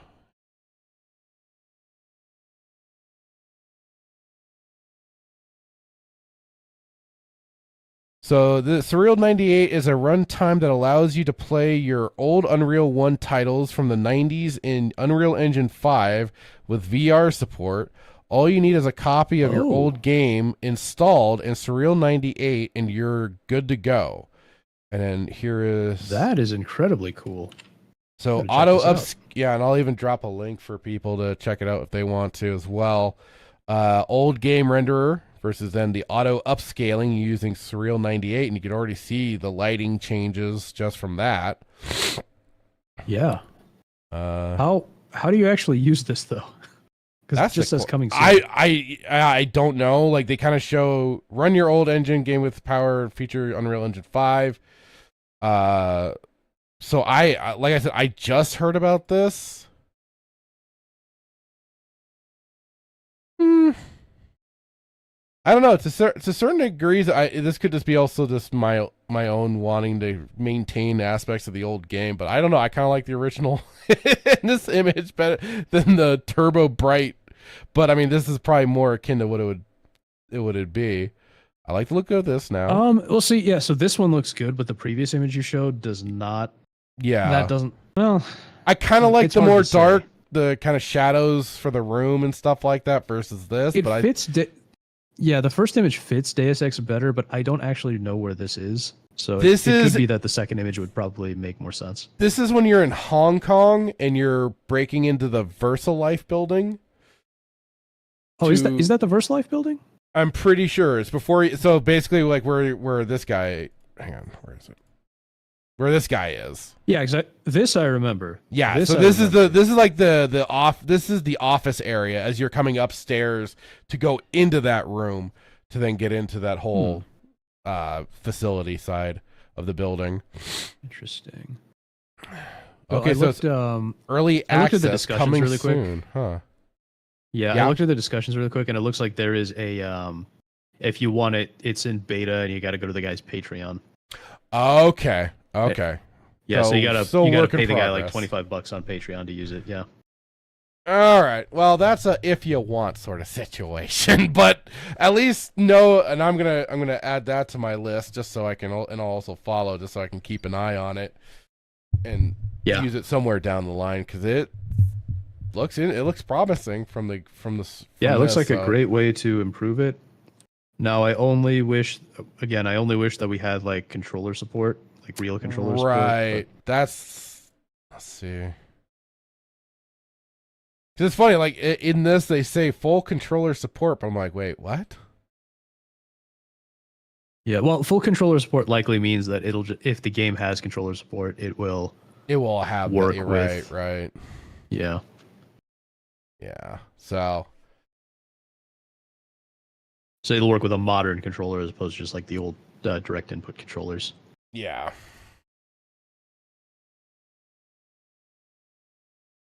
Okay. Let's see. I don't know if I had anything else in regards to this. Well, there is just the question of what will they censor, right? Right. That's the next question on that one is what will we lose? Dialogue and stuff like that. Could we see even the first conversation being altered in certain ways? And then I also wonder, would the situation with Paul be optional, or would they make it a certain default? Situation with Paul. Whether or not you could save him or let him. Oh, let him that die. one. Yeah. Well, I imagine that would stay the same. I don't see a reason for that not to. But no, because sometimes certain things will change just for like continuity's sake. Because he does live in the second game, he's there and helping JC out. So like, it wouldn't surprise me if like it's like, oh yeah, they'll just save him and that's the default for the second game sort of thing. Kind of for like, I don't know, like that was one thing that kind of just suddenly came to mind. I don't think they would do that. Hopefully, if anything, like. I wouldn't expect them to censor like that heavily. I mean, especially because like, considering the game is built around all this stuff. Yeah. I think if there's censorship, most likely they will just censor like, particular dialogue lines that may be considered offensive or upsetting to, crazy people. And who knows, they might get rid of the, maybe you should try getting a job. From the intro, yeah. That. Yeah. Oh, I was trying to find some of those too. I was like trying to look for good Deus Ex memes, and that was one of the ones. I was trying to look for like just single clips. I'm like, oh, that's because I found one that was as a big compilation. I'm like, I don't want to run too long on the intro, but like I just forgot like how goddamn snarky and bitchy JC could get with people. And I'm like, oh, this is great. I want to use all of this. Oh, so dude, one of my favorite random throwaway lines is not even JC being snarky. It's someone else he's talking to being snarky. He says something like, he's in, where is he? He's somewhere. But he's in like a restaurant or whatever. And he's talking to the lady running the place. And he's like, yeah, there are a bunch of people controlling Europe or whatever. He's describing like Majestic 12. Yeah. And then she goes, you mean the European Union? Like, that is a line I would expect to get censored if they censor it. Oh, God. You're right. Yeah. Stuff like that for sure. Oof. Yeah. That'll make a replay of the first game all the more. Am I still being heard? Okay. That'll definitely make playing through the original game all the more important to do it again, just to keep it fresh in my mind. Be like, okay. I mean, I'm not going to be picking this up anytime soon, but I'll be certainly curious to see just what is changed and what stays. Yeah. Well, I hate to admit it, but I already wishlisted it. But, yeah. I don't know. Like, Aspire 2 just has a reputation with their remasters and stuff. At least the last I remember, especially was a big bungle, was the Battlefront 2005. I think they screwed up the multiplayer or something like that. They remastered Star Wars Battlefront. Battlefront 2, and it's like a Battlefront collection, I think. Because I only know the GOG release. So. Yeah, Battlefront Classic Collection. They did, and it's got for English reviews. Why does it say English reviews?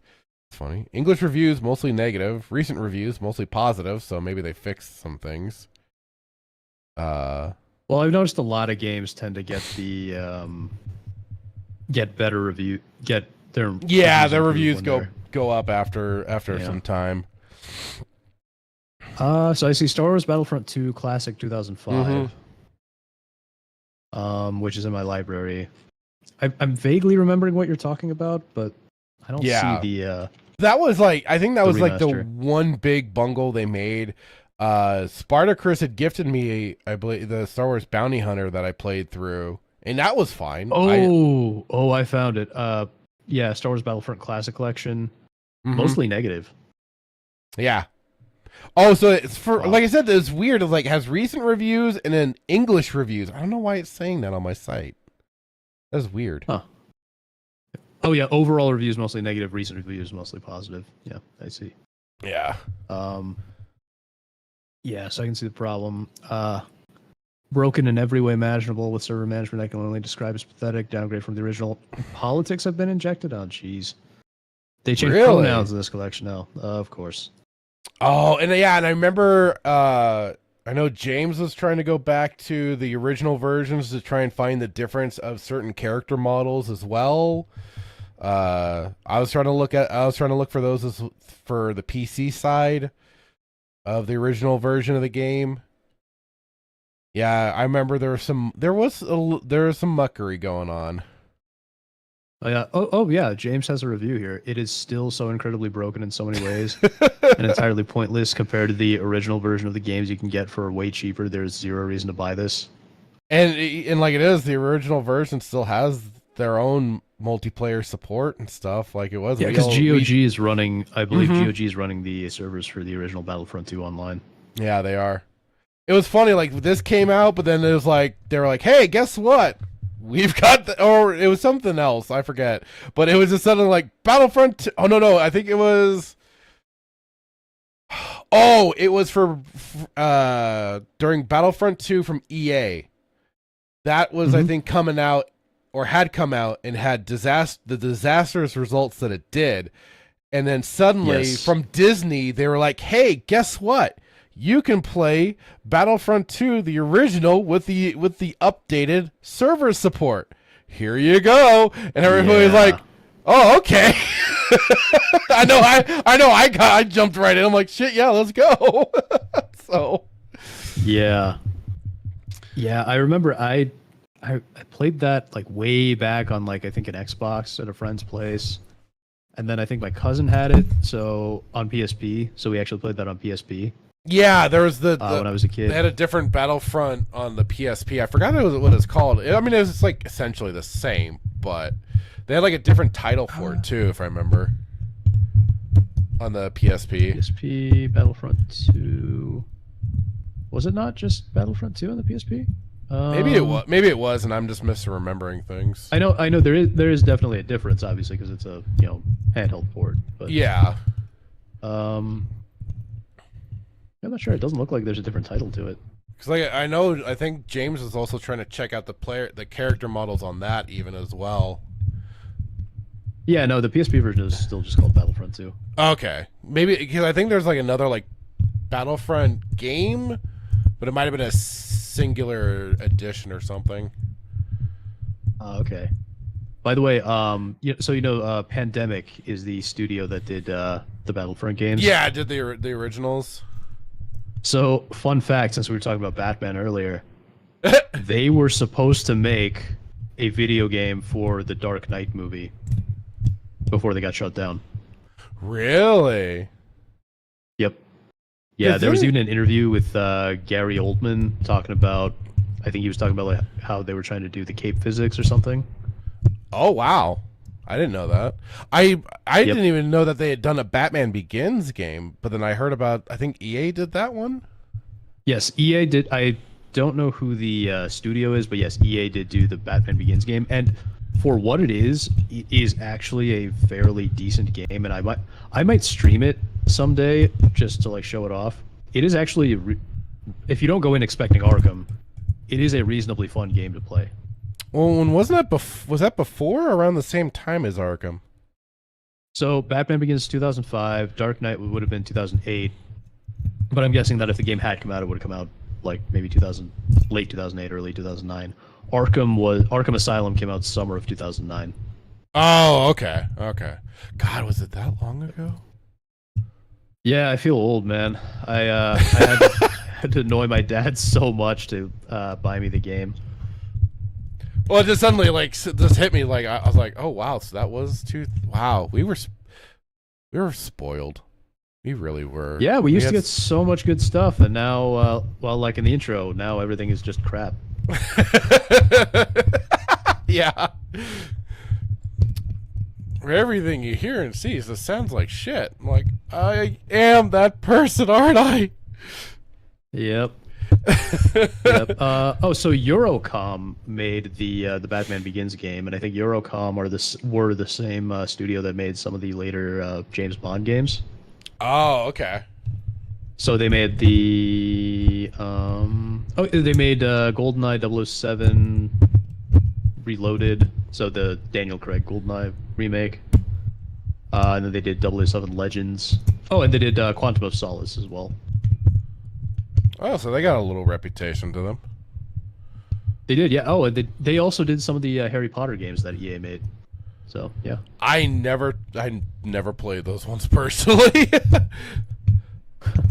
They did, let's see, Duke Nukem 64. Okay, I did play that. Oh, they made The World Is Not Enough and Nightfire. So they were doing James Bond for a while. World Is Not Enough. Wasn't that on the GameCube as well?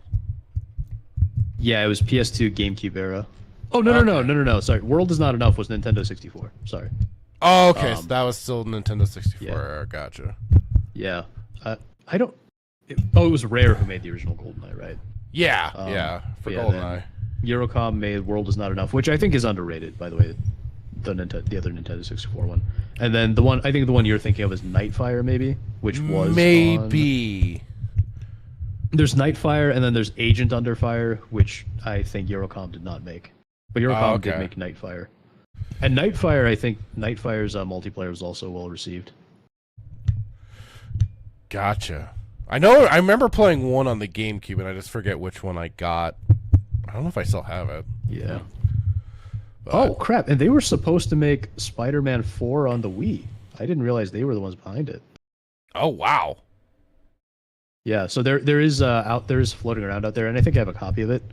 There is an unfinished prototype of as in Sam Raimi's Spider-Man 4 video game. Really? Yeah, and I don't think it works in the current version of Dolphin, but there's like an older version of Dolphin where it'll work in. So if you want to check that out ever, there's a prototype. But I didn't realize Eurocom had made it. I always assumed it was going to be Treyarch that would make it. Yeah, because they did. Though maybe, who knows, Treyarch was maybe making maybe they were doing what they did with Spider-Man 3 and doing like one version for like PS3, 360, etc., and then another version for like Wii and stuff. But and they were also going to make a Family Guy game. Interesting. Yeah. Yeah. Oh boy. Hello, Brandon Tran saying hi guys, Fractured and Knightmare. Sorry for showing up late. I had a busy one today. No problem, dude. Thanks for dropping on by. Whew. Well, that exhausts certainly all the stuff I had for Deus Ex. I legitimately hope for the best. I don't want it to turn out like shit. I really don't. I love Deus Ex. I love that game to death. My one hope, and I don't want to get my hopes up, but the only thing I can hope for is that they see, how much crap that they're getting. Yeah. And then they go in and they rethink some of these decisions and actually try and make this thing good. I can only hope, because some of it some of the aesthetics to this look, the design, it ain't working, brother. It just Because isn't. who's making the remaster, by the way? Which publisher? Or not just publisher. Yeah, I guess publisher's a big part of it. Well, at least I mean, when I brought it up on the Steam page, it just said straight up Aspire across the boat for developer Does and Aspire publish publisher. their own stuff? Mm-hmm. That's weird. I didn't know Aspire published their own stuff. Huh. Unless they do, like maybe like a one of their combination things with like if they team up with like limited run games or something like that, and they do one of those physical release specials. But otherwise, I've generally seen them so publish. The publisher. So it looks like, well, okay, I guess it looks like the overall company at the very least is Eidos Interactive. Oh, okay, yeah, I see that on the main website now. The website has Eidos Montreal's logo at the bottom. Yeah, so if you Steam, look, get your shit tiny together. Text. Well, it may be published under like the Aspire label, kind of like how Bethesda, like how Bethesda is owned by ZeniMax, but now Microsoft, but they publish under the Bethesda label. Although they have a separate label for their Bethesda. One is Bethesda Game Studios, the other is Bethesda Softworks, and one's a publisher, one's the developer. But right, yeah, if you read like if you read the little copyright text at the bottom, it says Eidos Interactive Corporation Group of Companies, which means that Aspire is likely part of Eidos. So I don't know how Eidos have been doing lately. Yeah, because I mean, I know they've just been kind of like lending out. I don't know if lending out's the right word, but I know Aspire did do the Tomb Raider remasters, the Soul Reaver 1 and 2 remaster, which I still haven't played yet. I still haven't checked it out. I at least saw that they course corrected and made things look better for some of the interior designs and stuff like that. Okay. I looked up. It's annoying that you have to like dig around like this. But Eidos now is actually owned by Embracer Group. Oh, okay.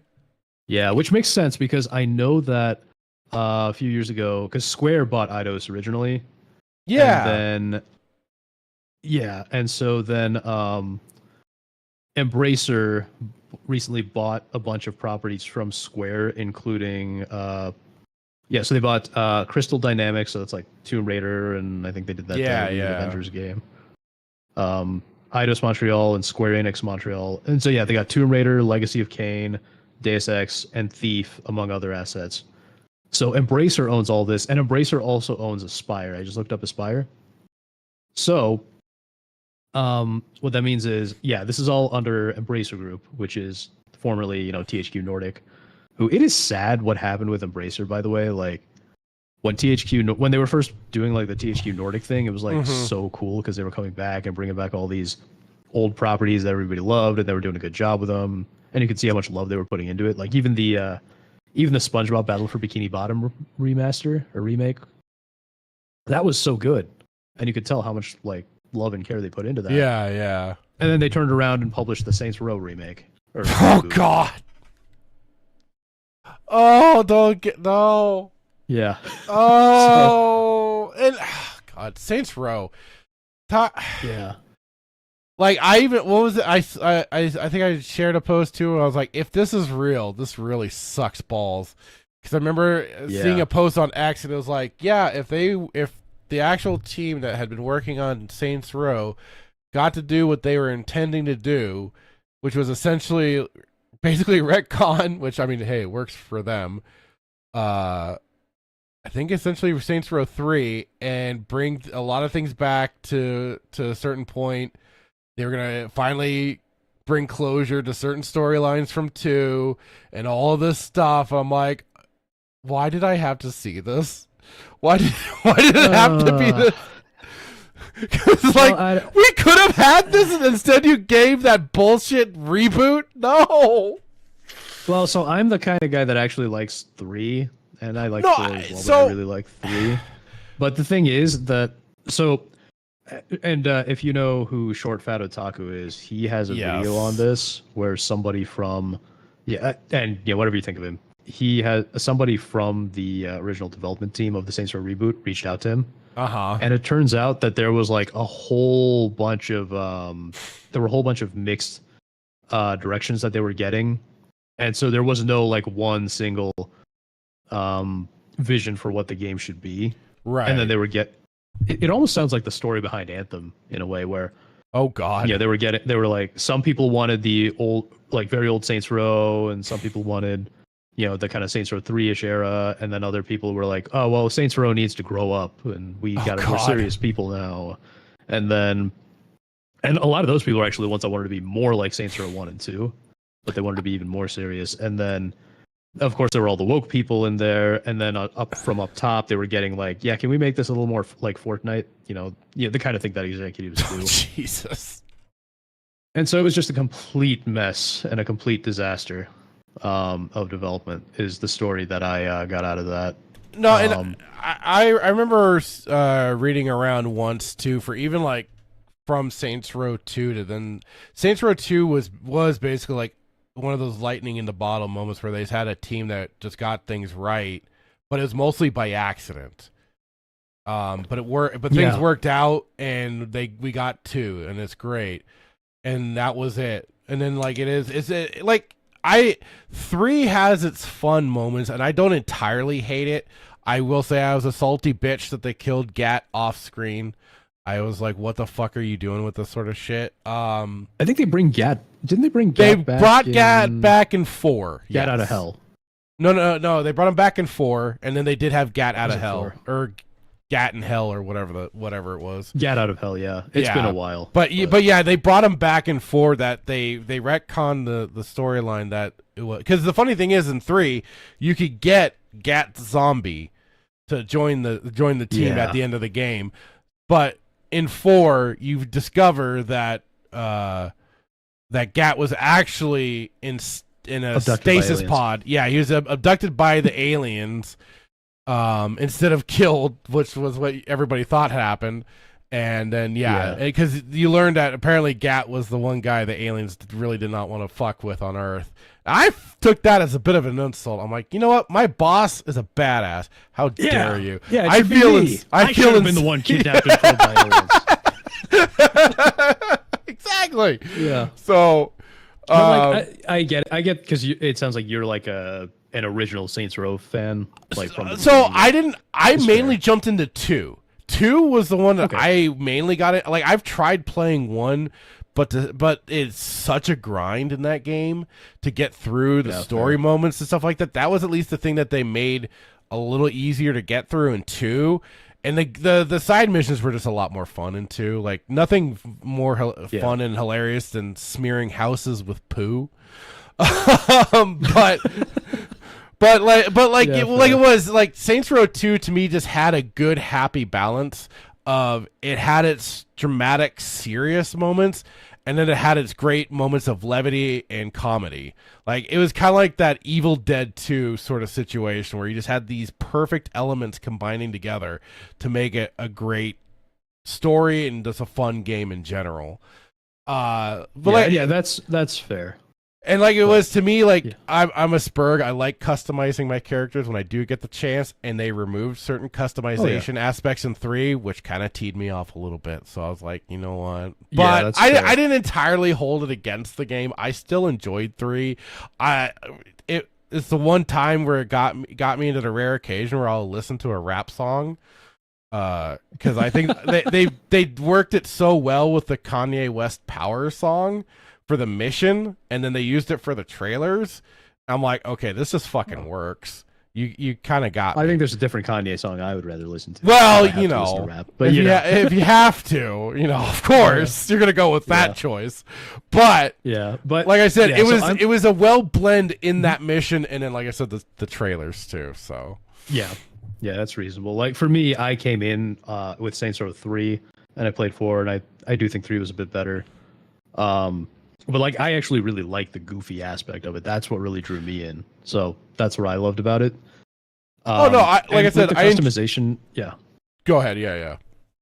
Oh, I was just saying, like with the customization, me being me, me being a turbo autist, I just installed a pant load of mods into both of those games. Right. So, I was able to get the customization I wanted. That's fair. I didn't always look for.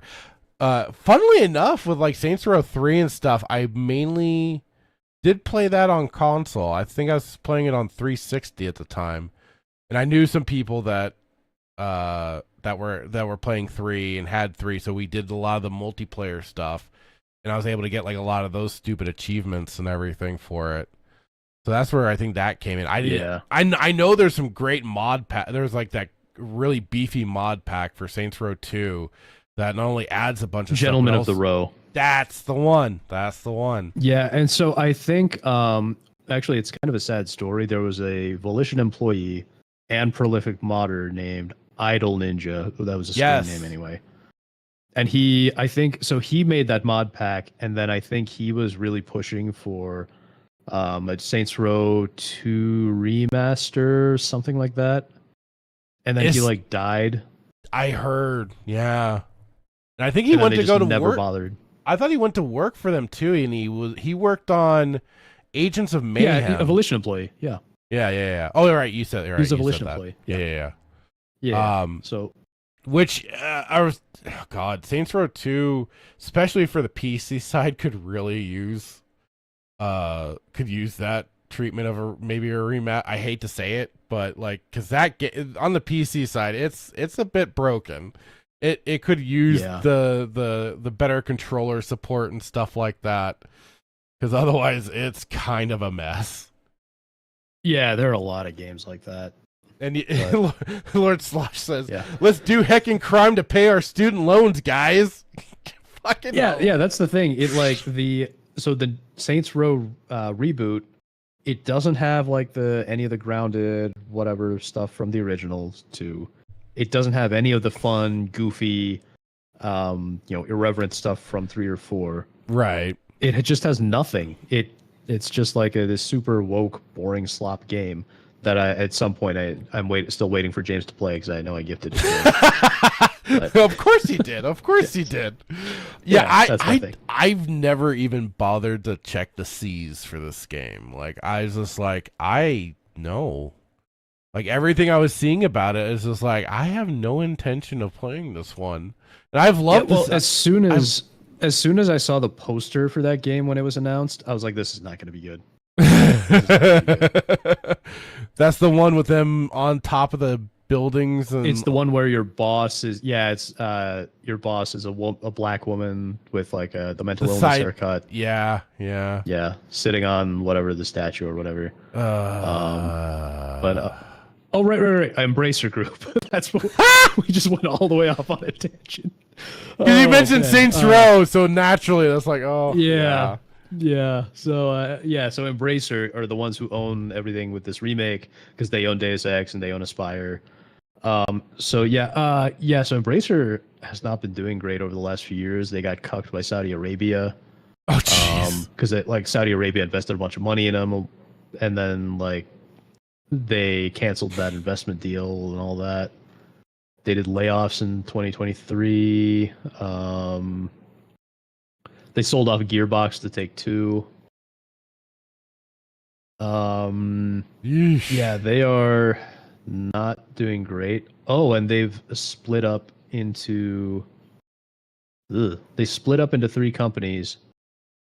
Nintendo bought one of those companies, Shiver Entertainment, apparently. Oof. See, so one of those companies is Fellowship Entertainment, so that's pretty much all going to be, all the Tolkien work, and then stuff like Kingdom Come Deliverance, Dead Island, Darksiders. Oh, that's interesting. Yeah. So it's not good, folks. It's not good. Oh, so this is Fellowship Entertainment, I think, because Aspire and Eidos Montreal are under Fellowship Entertainment. Okay. And then board games and card games are under another group, and then so there's Asmodee, whatever that means. That's board games, card games, and the Coffee Stain Group.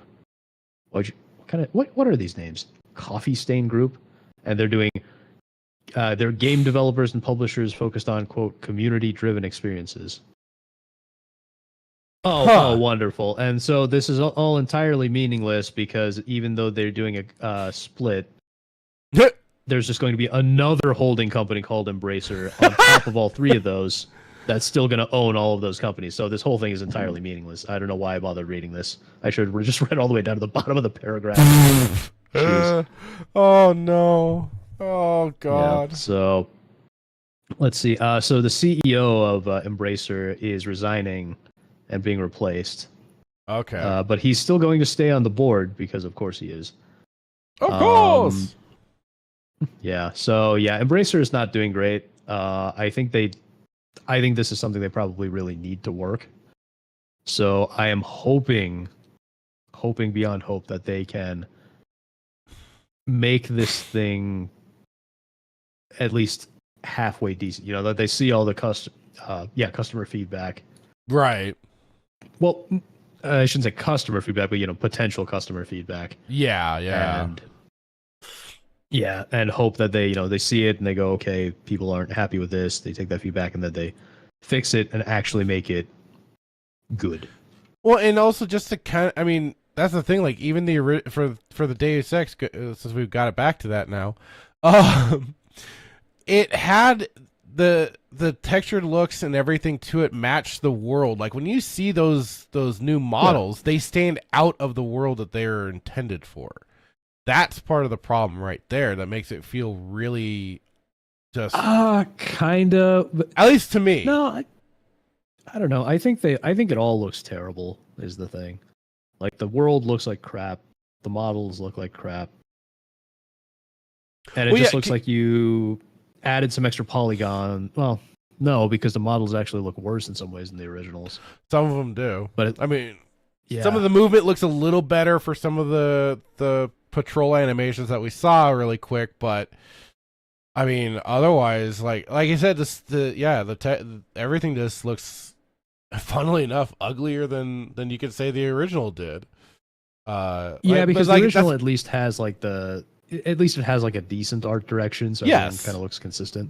Yeah. Although I will say that the women in the game tend to look very ugly, mostly because they all look like they have. They all tend to look like they have very short hair, So, some of them do, yes. The only way they really define it is if they do have like a ponytail. That's the only way. They added like really a tiny little ponytail on some of them. Yeah. So I'm actually curious how these female characters will look in the game because it'll be really interesting to see how they handle those. And hello, Captain Keeley. How are you doing today, sir? I would also say though, like for even the original, like some of it that was never always a concern. Like I didn't take that as a big thing at the time because also it's like they say they're worrying about the Great Death, the plague, and everything going on. Yeah. So that's where I was like, yeah, I can see where everybody's looking a little shoddy right now. They're not looking their best. Also, some people, it makes sense for them to look shabby, but a lot of there's also a lot of like rich people and stuff. True. Yeah. Which I think they were fine generally in like once you got to like Hong Kong and stuff like that, but in New York, that's where it made sense that everybody just looked haggard. But at the same time, some of these characters had some fairly spicy outfits, if you remember. Yes, they did. Yeah, and I'm expecting that those will probably be toned down, and that the women may look ugly. Ooh. And I don't just mean ugly in like the art direction ugly, but like in Soiniac ugly. Yeah. Some very masculine features here and there and stuff like that. Yeah. Some of that stuff going on. And then like you say, kind of pointed out mental illness haircuts. Yep. I mean, they're going to have a hard time censoring the main narrative just because it's so core to the game. But I think that's gonna be if they do. Yeah, if they manage that, I'll be amazed. I'll be amazed if they somehow did that. Jesus Christ. Yeah, unless they like completely rewrite the ending, but they're probably too lazy to do that. So here's the thing: the endings can be kind of bare bones for some of them. And all the endings were bare bones, as I remember. Yeah, there were 3 endings, and they're all pretty bare bones. As far as I know, no matter what you pick, it just like kind of ends, and I think he gives you like a little dialogue window, and then that's it. Could they make them worse, or could they actually maybe flesh them out a bit better, and make the scenes a little more worthwhile? But I mean, it's also like you push a button and you pick your ending. So yeah, it isn't. Yeah, you're not far off. which was in the Human Revolution too. It was you pick a button to press and you get your ending. Yeah, well, I think it's a little bit more in Days a little bit different. It's like you don't just pick a button, but you like go to a particular location. You have to. No, but you yeah, do, the ending's but... just kind of. But the ending's just kind of maybe a little bit of dialogue, and then that's yeah, it. It's yeah. Congrats, you're done. But yeah, so I mean, if they can, this will be hard for them to pull off, though, especially after what we've seen so far. But if they can pull it off, it would be nice to get like a little bit more of an expanded ending for each ending. Like that was something that just occurred to me. It's like, oh yeah, the endings might not be a bad thing to kind of, if they, like I said, this kind of elaborate or just kind of like flesh out a bit more. Huh. Yeah. Yeah, and it's crazy because so I know Warren Spector is the guy who made, I think he was like the director of the original game. I don't know if he's involved though. Ooh, that's a good point. Let me see. Warren Spector. He made Ultima, System Shock. Blah blah blah. Ion Storm. Yep. So he made Deus Ex. He oversaw Deus Ex 2. The original Thief. He made Epic Mickey, which is kind of cool. I mean, it's a game that I think is. I think Epic Mickey 2 is actually a little bit nicer, but there are games that I'm interested in. So there is actually an Epic Mickey remaster that came out not that long ago. Oh, really? And I forget if I bought it or not, because that game was I think Wii exclusive, but then the remaster obviously has to run on more platforms. Gotcha. So it's gonna be the remaster should be like actually more playable on PC, which I'm interested in. I like Mickey Mouse, so that's part of that. But, I don't think Disney deserves Mickey Mouse anymore. I'm just gonna say that. Mickey hasn't gone public domain yet, has he? The original Steamboat Willie Mickey Mouse has. That's right. Like the that modern did. Mickey Mouse, no. Yeah. Yeah. So, it doesn't look like Warren Spector is involved. This poor bastard was put on the 3rd episode for Half-Life 2. No, he got put with the. They don't work in trilogies. We know this by now. But Half-Life 3 any day now, guys. Yeah. So he was also on the team for System Shock 3, and that also didn't come out. Which is also currently stalled development. Which honestly, I am just fine with. Don't just leave System Shock alone. I mean, the remake was fine enough. I still have a lot of problems with that whole Kickstarter thing that they did, but yeah, it seems like a lot of these Kickstarter games have issues. It did. I have a rant saved for that. Psychonauts 2. I have a lot of rants about Psychonauts 2, but I think it is. They were lucky to get that game out because I think it was mostly when Microsoft bought the company or whatever it was. Oh, I don't. And that's recall. the reason that they got the. Yeah, so Psychonauts 2 was crowdfunded originally, and they made their own crowdfunding platform too. Did they? Oh, wow. Yeah, and I think they were running out of money in spite of the crowdfunding, and then I think Microsoft bought them. And then that's how they got the. That's how they got the game out. Yeah. I mean that's unfortunately the common occurrence when you got these creative types in charge of their own projects is that they always get a little too over ambitious and they need a third party to kind of. And you hate to say it, but it is just like you need that third party to occasionally come in and you gotta thwap them upside the head and keep them on track. Yeah. And just go. It's basically like what South Park did with the ADD kids, where it's like she slap them, get to work, sort of thing. Because there's a little bit of that. But there's also, I think, another part of it is just like when they get high on their own fumes, Well, that's part of keeping them in line too. It's just like you kind of keep them in reality. It's a reality check. Like, come on. We have a project that we got to get done. You now have a time limit or a deadline. Now get to it, guys, because this funding will go away eventually. So, yeah. Hitman, you waking up there? Oh, I'm here, dude. I'm just listening to you guys go back and forth on. We just poured the crap out of him with all our spurging over Deus Ex. Pretty much. I'm like, I might have to go play this Jimmy Neutron game. Jimmy Neutron game. You said it looked like Jimmy. It reminded you of Jimmy Neutron. No, it reminded me of the show Jimmy Neutron. I didn't say any Jimmy Neutron games. Oh, okay. Yeah, the show. No, I think you got confused because I said this tends to happen with video games when you look back. Yes. And you think the game looked better than it actually did. Yeah. But for me, also the TV show itself, I remember looking better than it actually did. It's true. Yes. We got damn Blackroyd still reminding me of that damn child in the vent, saying, "Let the children of the vent decide. They will be avenged." So weird. That was so weird. That damn brat. I gave him a choice. He could have gone with me and lived, but he chose to not take my hand. Left him. I did not. You left the that little shit. He chose shows his up in fate your dreams, just he to shows up haunt in your me. dreams, and then I think it's the same. I think the kid in the the Crucible thing, right? Yeah. The It's the Star same. Child It's the or whatever same they call it, character is- model.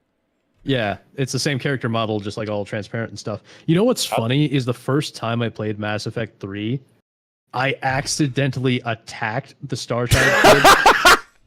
Like I accidentally hit like the shoot button or something, and it just gave me like a scary like the cycle continues. Yeah, I think And then I did that on my stream. Like I was trying to get through some of the dialogue a bit, or like I just pressed the button to get through it, and I accidentally attacked. I'm like, no! Oh fuck! Yeah, exactly. I didn't mean to do that. Yeah, and then I think in the end I just went with the green ending when I reloaded. That's and then the I found synthesis ending. There are some good mods that make the ending drastically better. Yeah, before there that, are. once you install the mod. Yeah, so once you install the mod, you have to actually go for the red ending. Oh really?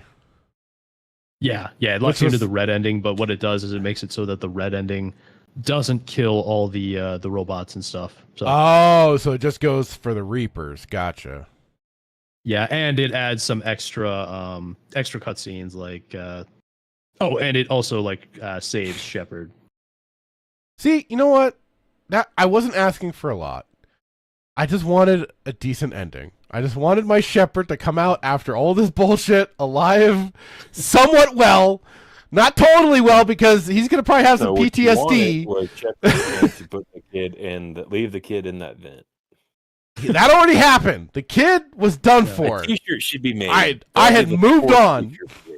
What makes the mod? Yeah, like the mod, Shepard is alive and well, and you even see him in a scene putting up Anderson's name on the wall, and yeah, I think I've seen that. And there is also a mod, and I'm sure you'll appreciate this, that brings Miranda back on the ship. In 3. Oh, really? Okay. Yeah, she's only there for a little bit, but yes. I mean, they just like completely. They kind of like they really pushed her to the side in the third game. Yeah, I was so disappointed because I played 2, and she's like this, very major character. And, she looks like that. I still think that, especially at the time, the actress looked way hotter than the character model did. Yes, but yeah. But yeah, so like she's this big character in 2, and then in 3, she's just kind of off to the side. She shows up once or twice.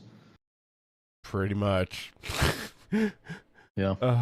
Let's see. Brandon Trina said, "Have you talked about people started boycotting everything, both related to Marvel and Star Wars, after Jimmy Kimmel temporarily got canceled on ABC?" We didn't talk about that tonight. We were keeping it. We checked out the Mando and Grogu trailer, and then the Wolverine and Batman suits and other stuff. That was all to me. That was all just so fake and gay. It was all a bunch of show. I did not take it for Well, anything. it is Hollywood. Exactly. I'll always point to Eric Bischoff's TED Talk where he goes into it, that basically through politics, news, and stuff like that, they've adopted the wrestling playbook, that they are basically themselves using kayfabe, and using all the same sort of like manipulative tactics and stuff like that. And I'm like, yeah, pretty much. Like they've set up their bad guys, their good guys through the news media and stuff like that, and they run with it and they get people attached to it, and that's what it is, man. So I like how internet historian refers to he called them the late night Jimmies. At one of his videos, he was like, Jimmy, female Jimmy. Jeez. Oh, Dan Blackroyd said Buzz Aldrin owes us another story about Shepard. Oh God. Oh jeez, hasn't that man been through enough? I would think so. Lord Slosh, yeep. Mark Jabronis. Yep. Okay. Well, we gone a bit over than our usual time. And Knightmare, thank you so much for joining us, man. This was fun. Well, door's open. Thanks for having me on. That was so much door fun. is open. Whenever you want, brother. Oh wait, hang on. I didn't even. God dang it! Hang on, guys. Hang on. I thought I added everything in here. No. Oh wait, I want to be right back.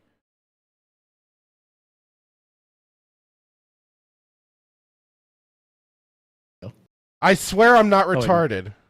I swear I'm not retarded. I swear. What did you do? You went to the be right back screen instead of the stream ending. So, Melissa Lord does say your head's.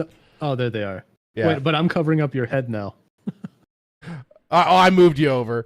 I've been calling Melissa Lord says I've been calling them the late night Jimmies for a while. Yeah.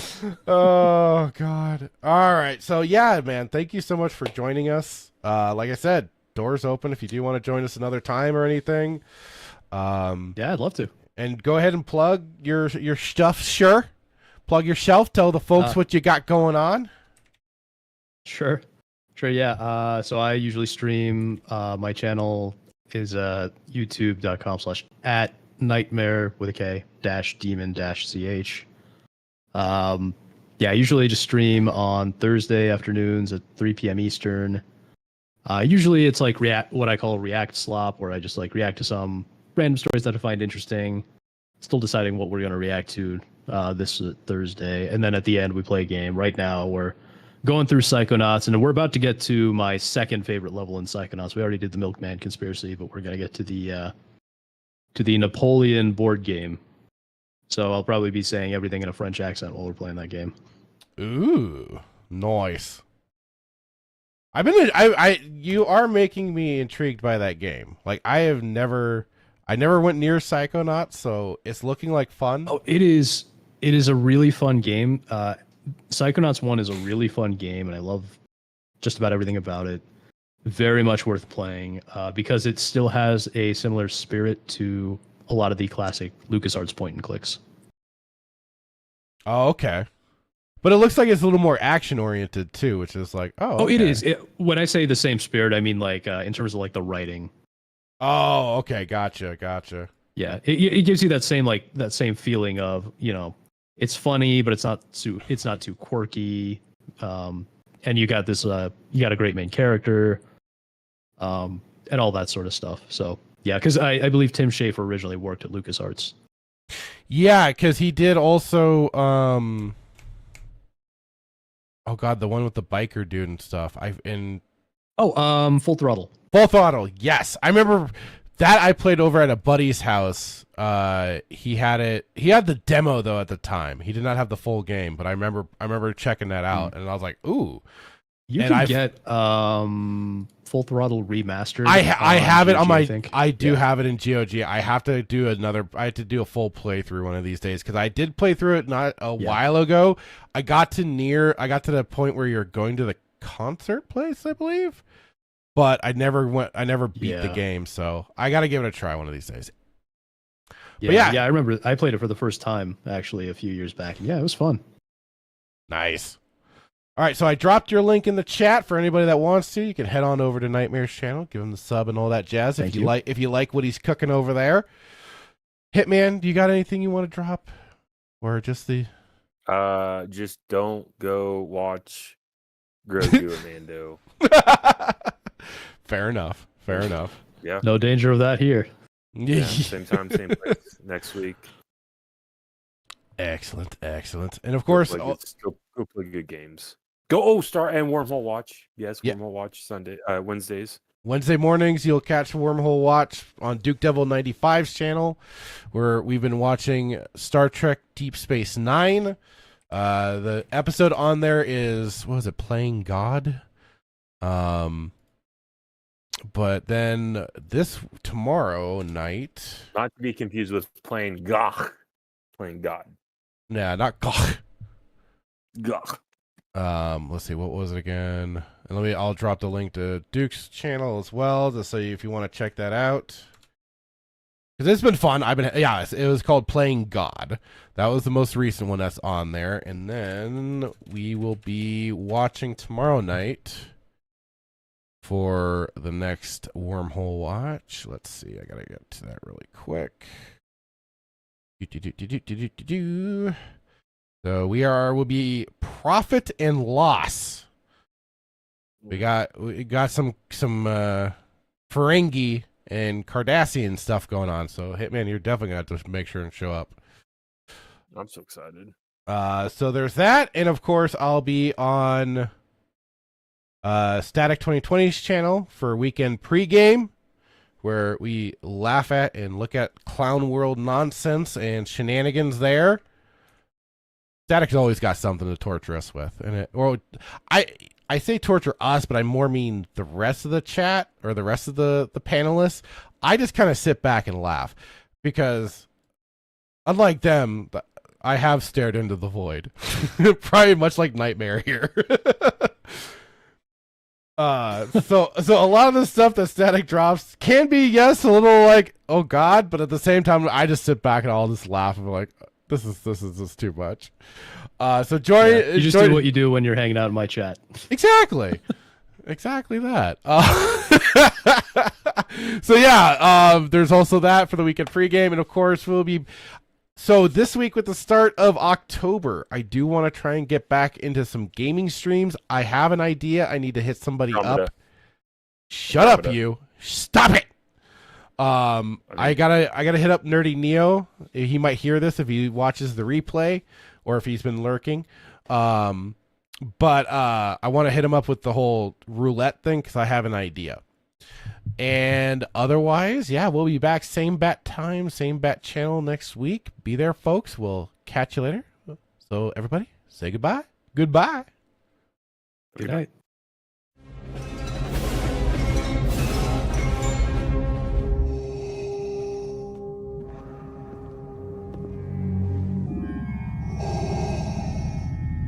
What is thy bidding, my master? Yeah, I should have known from the very beginning.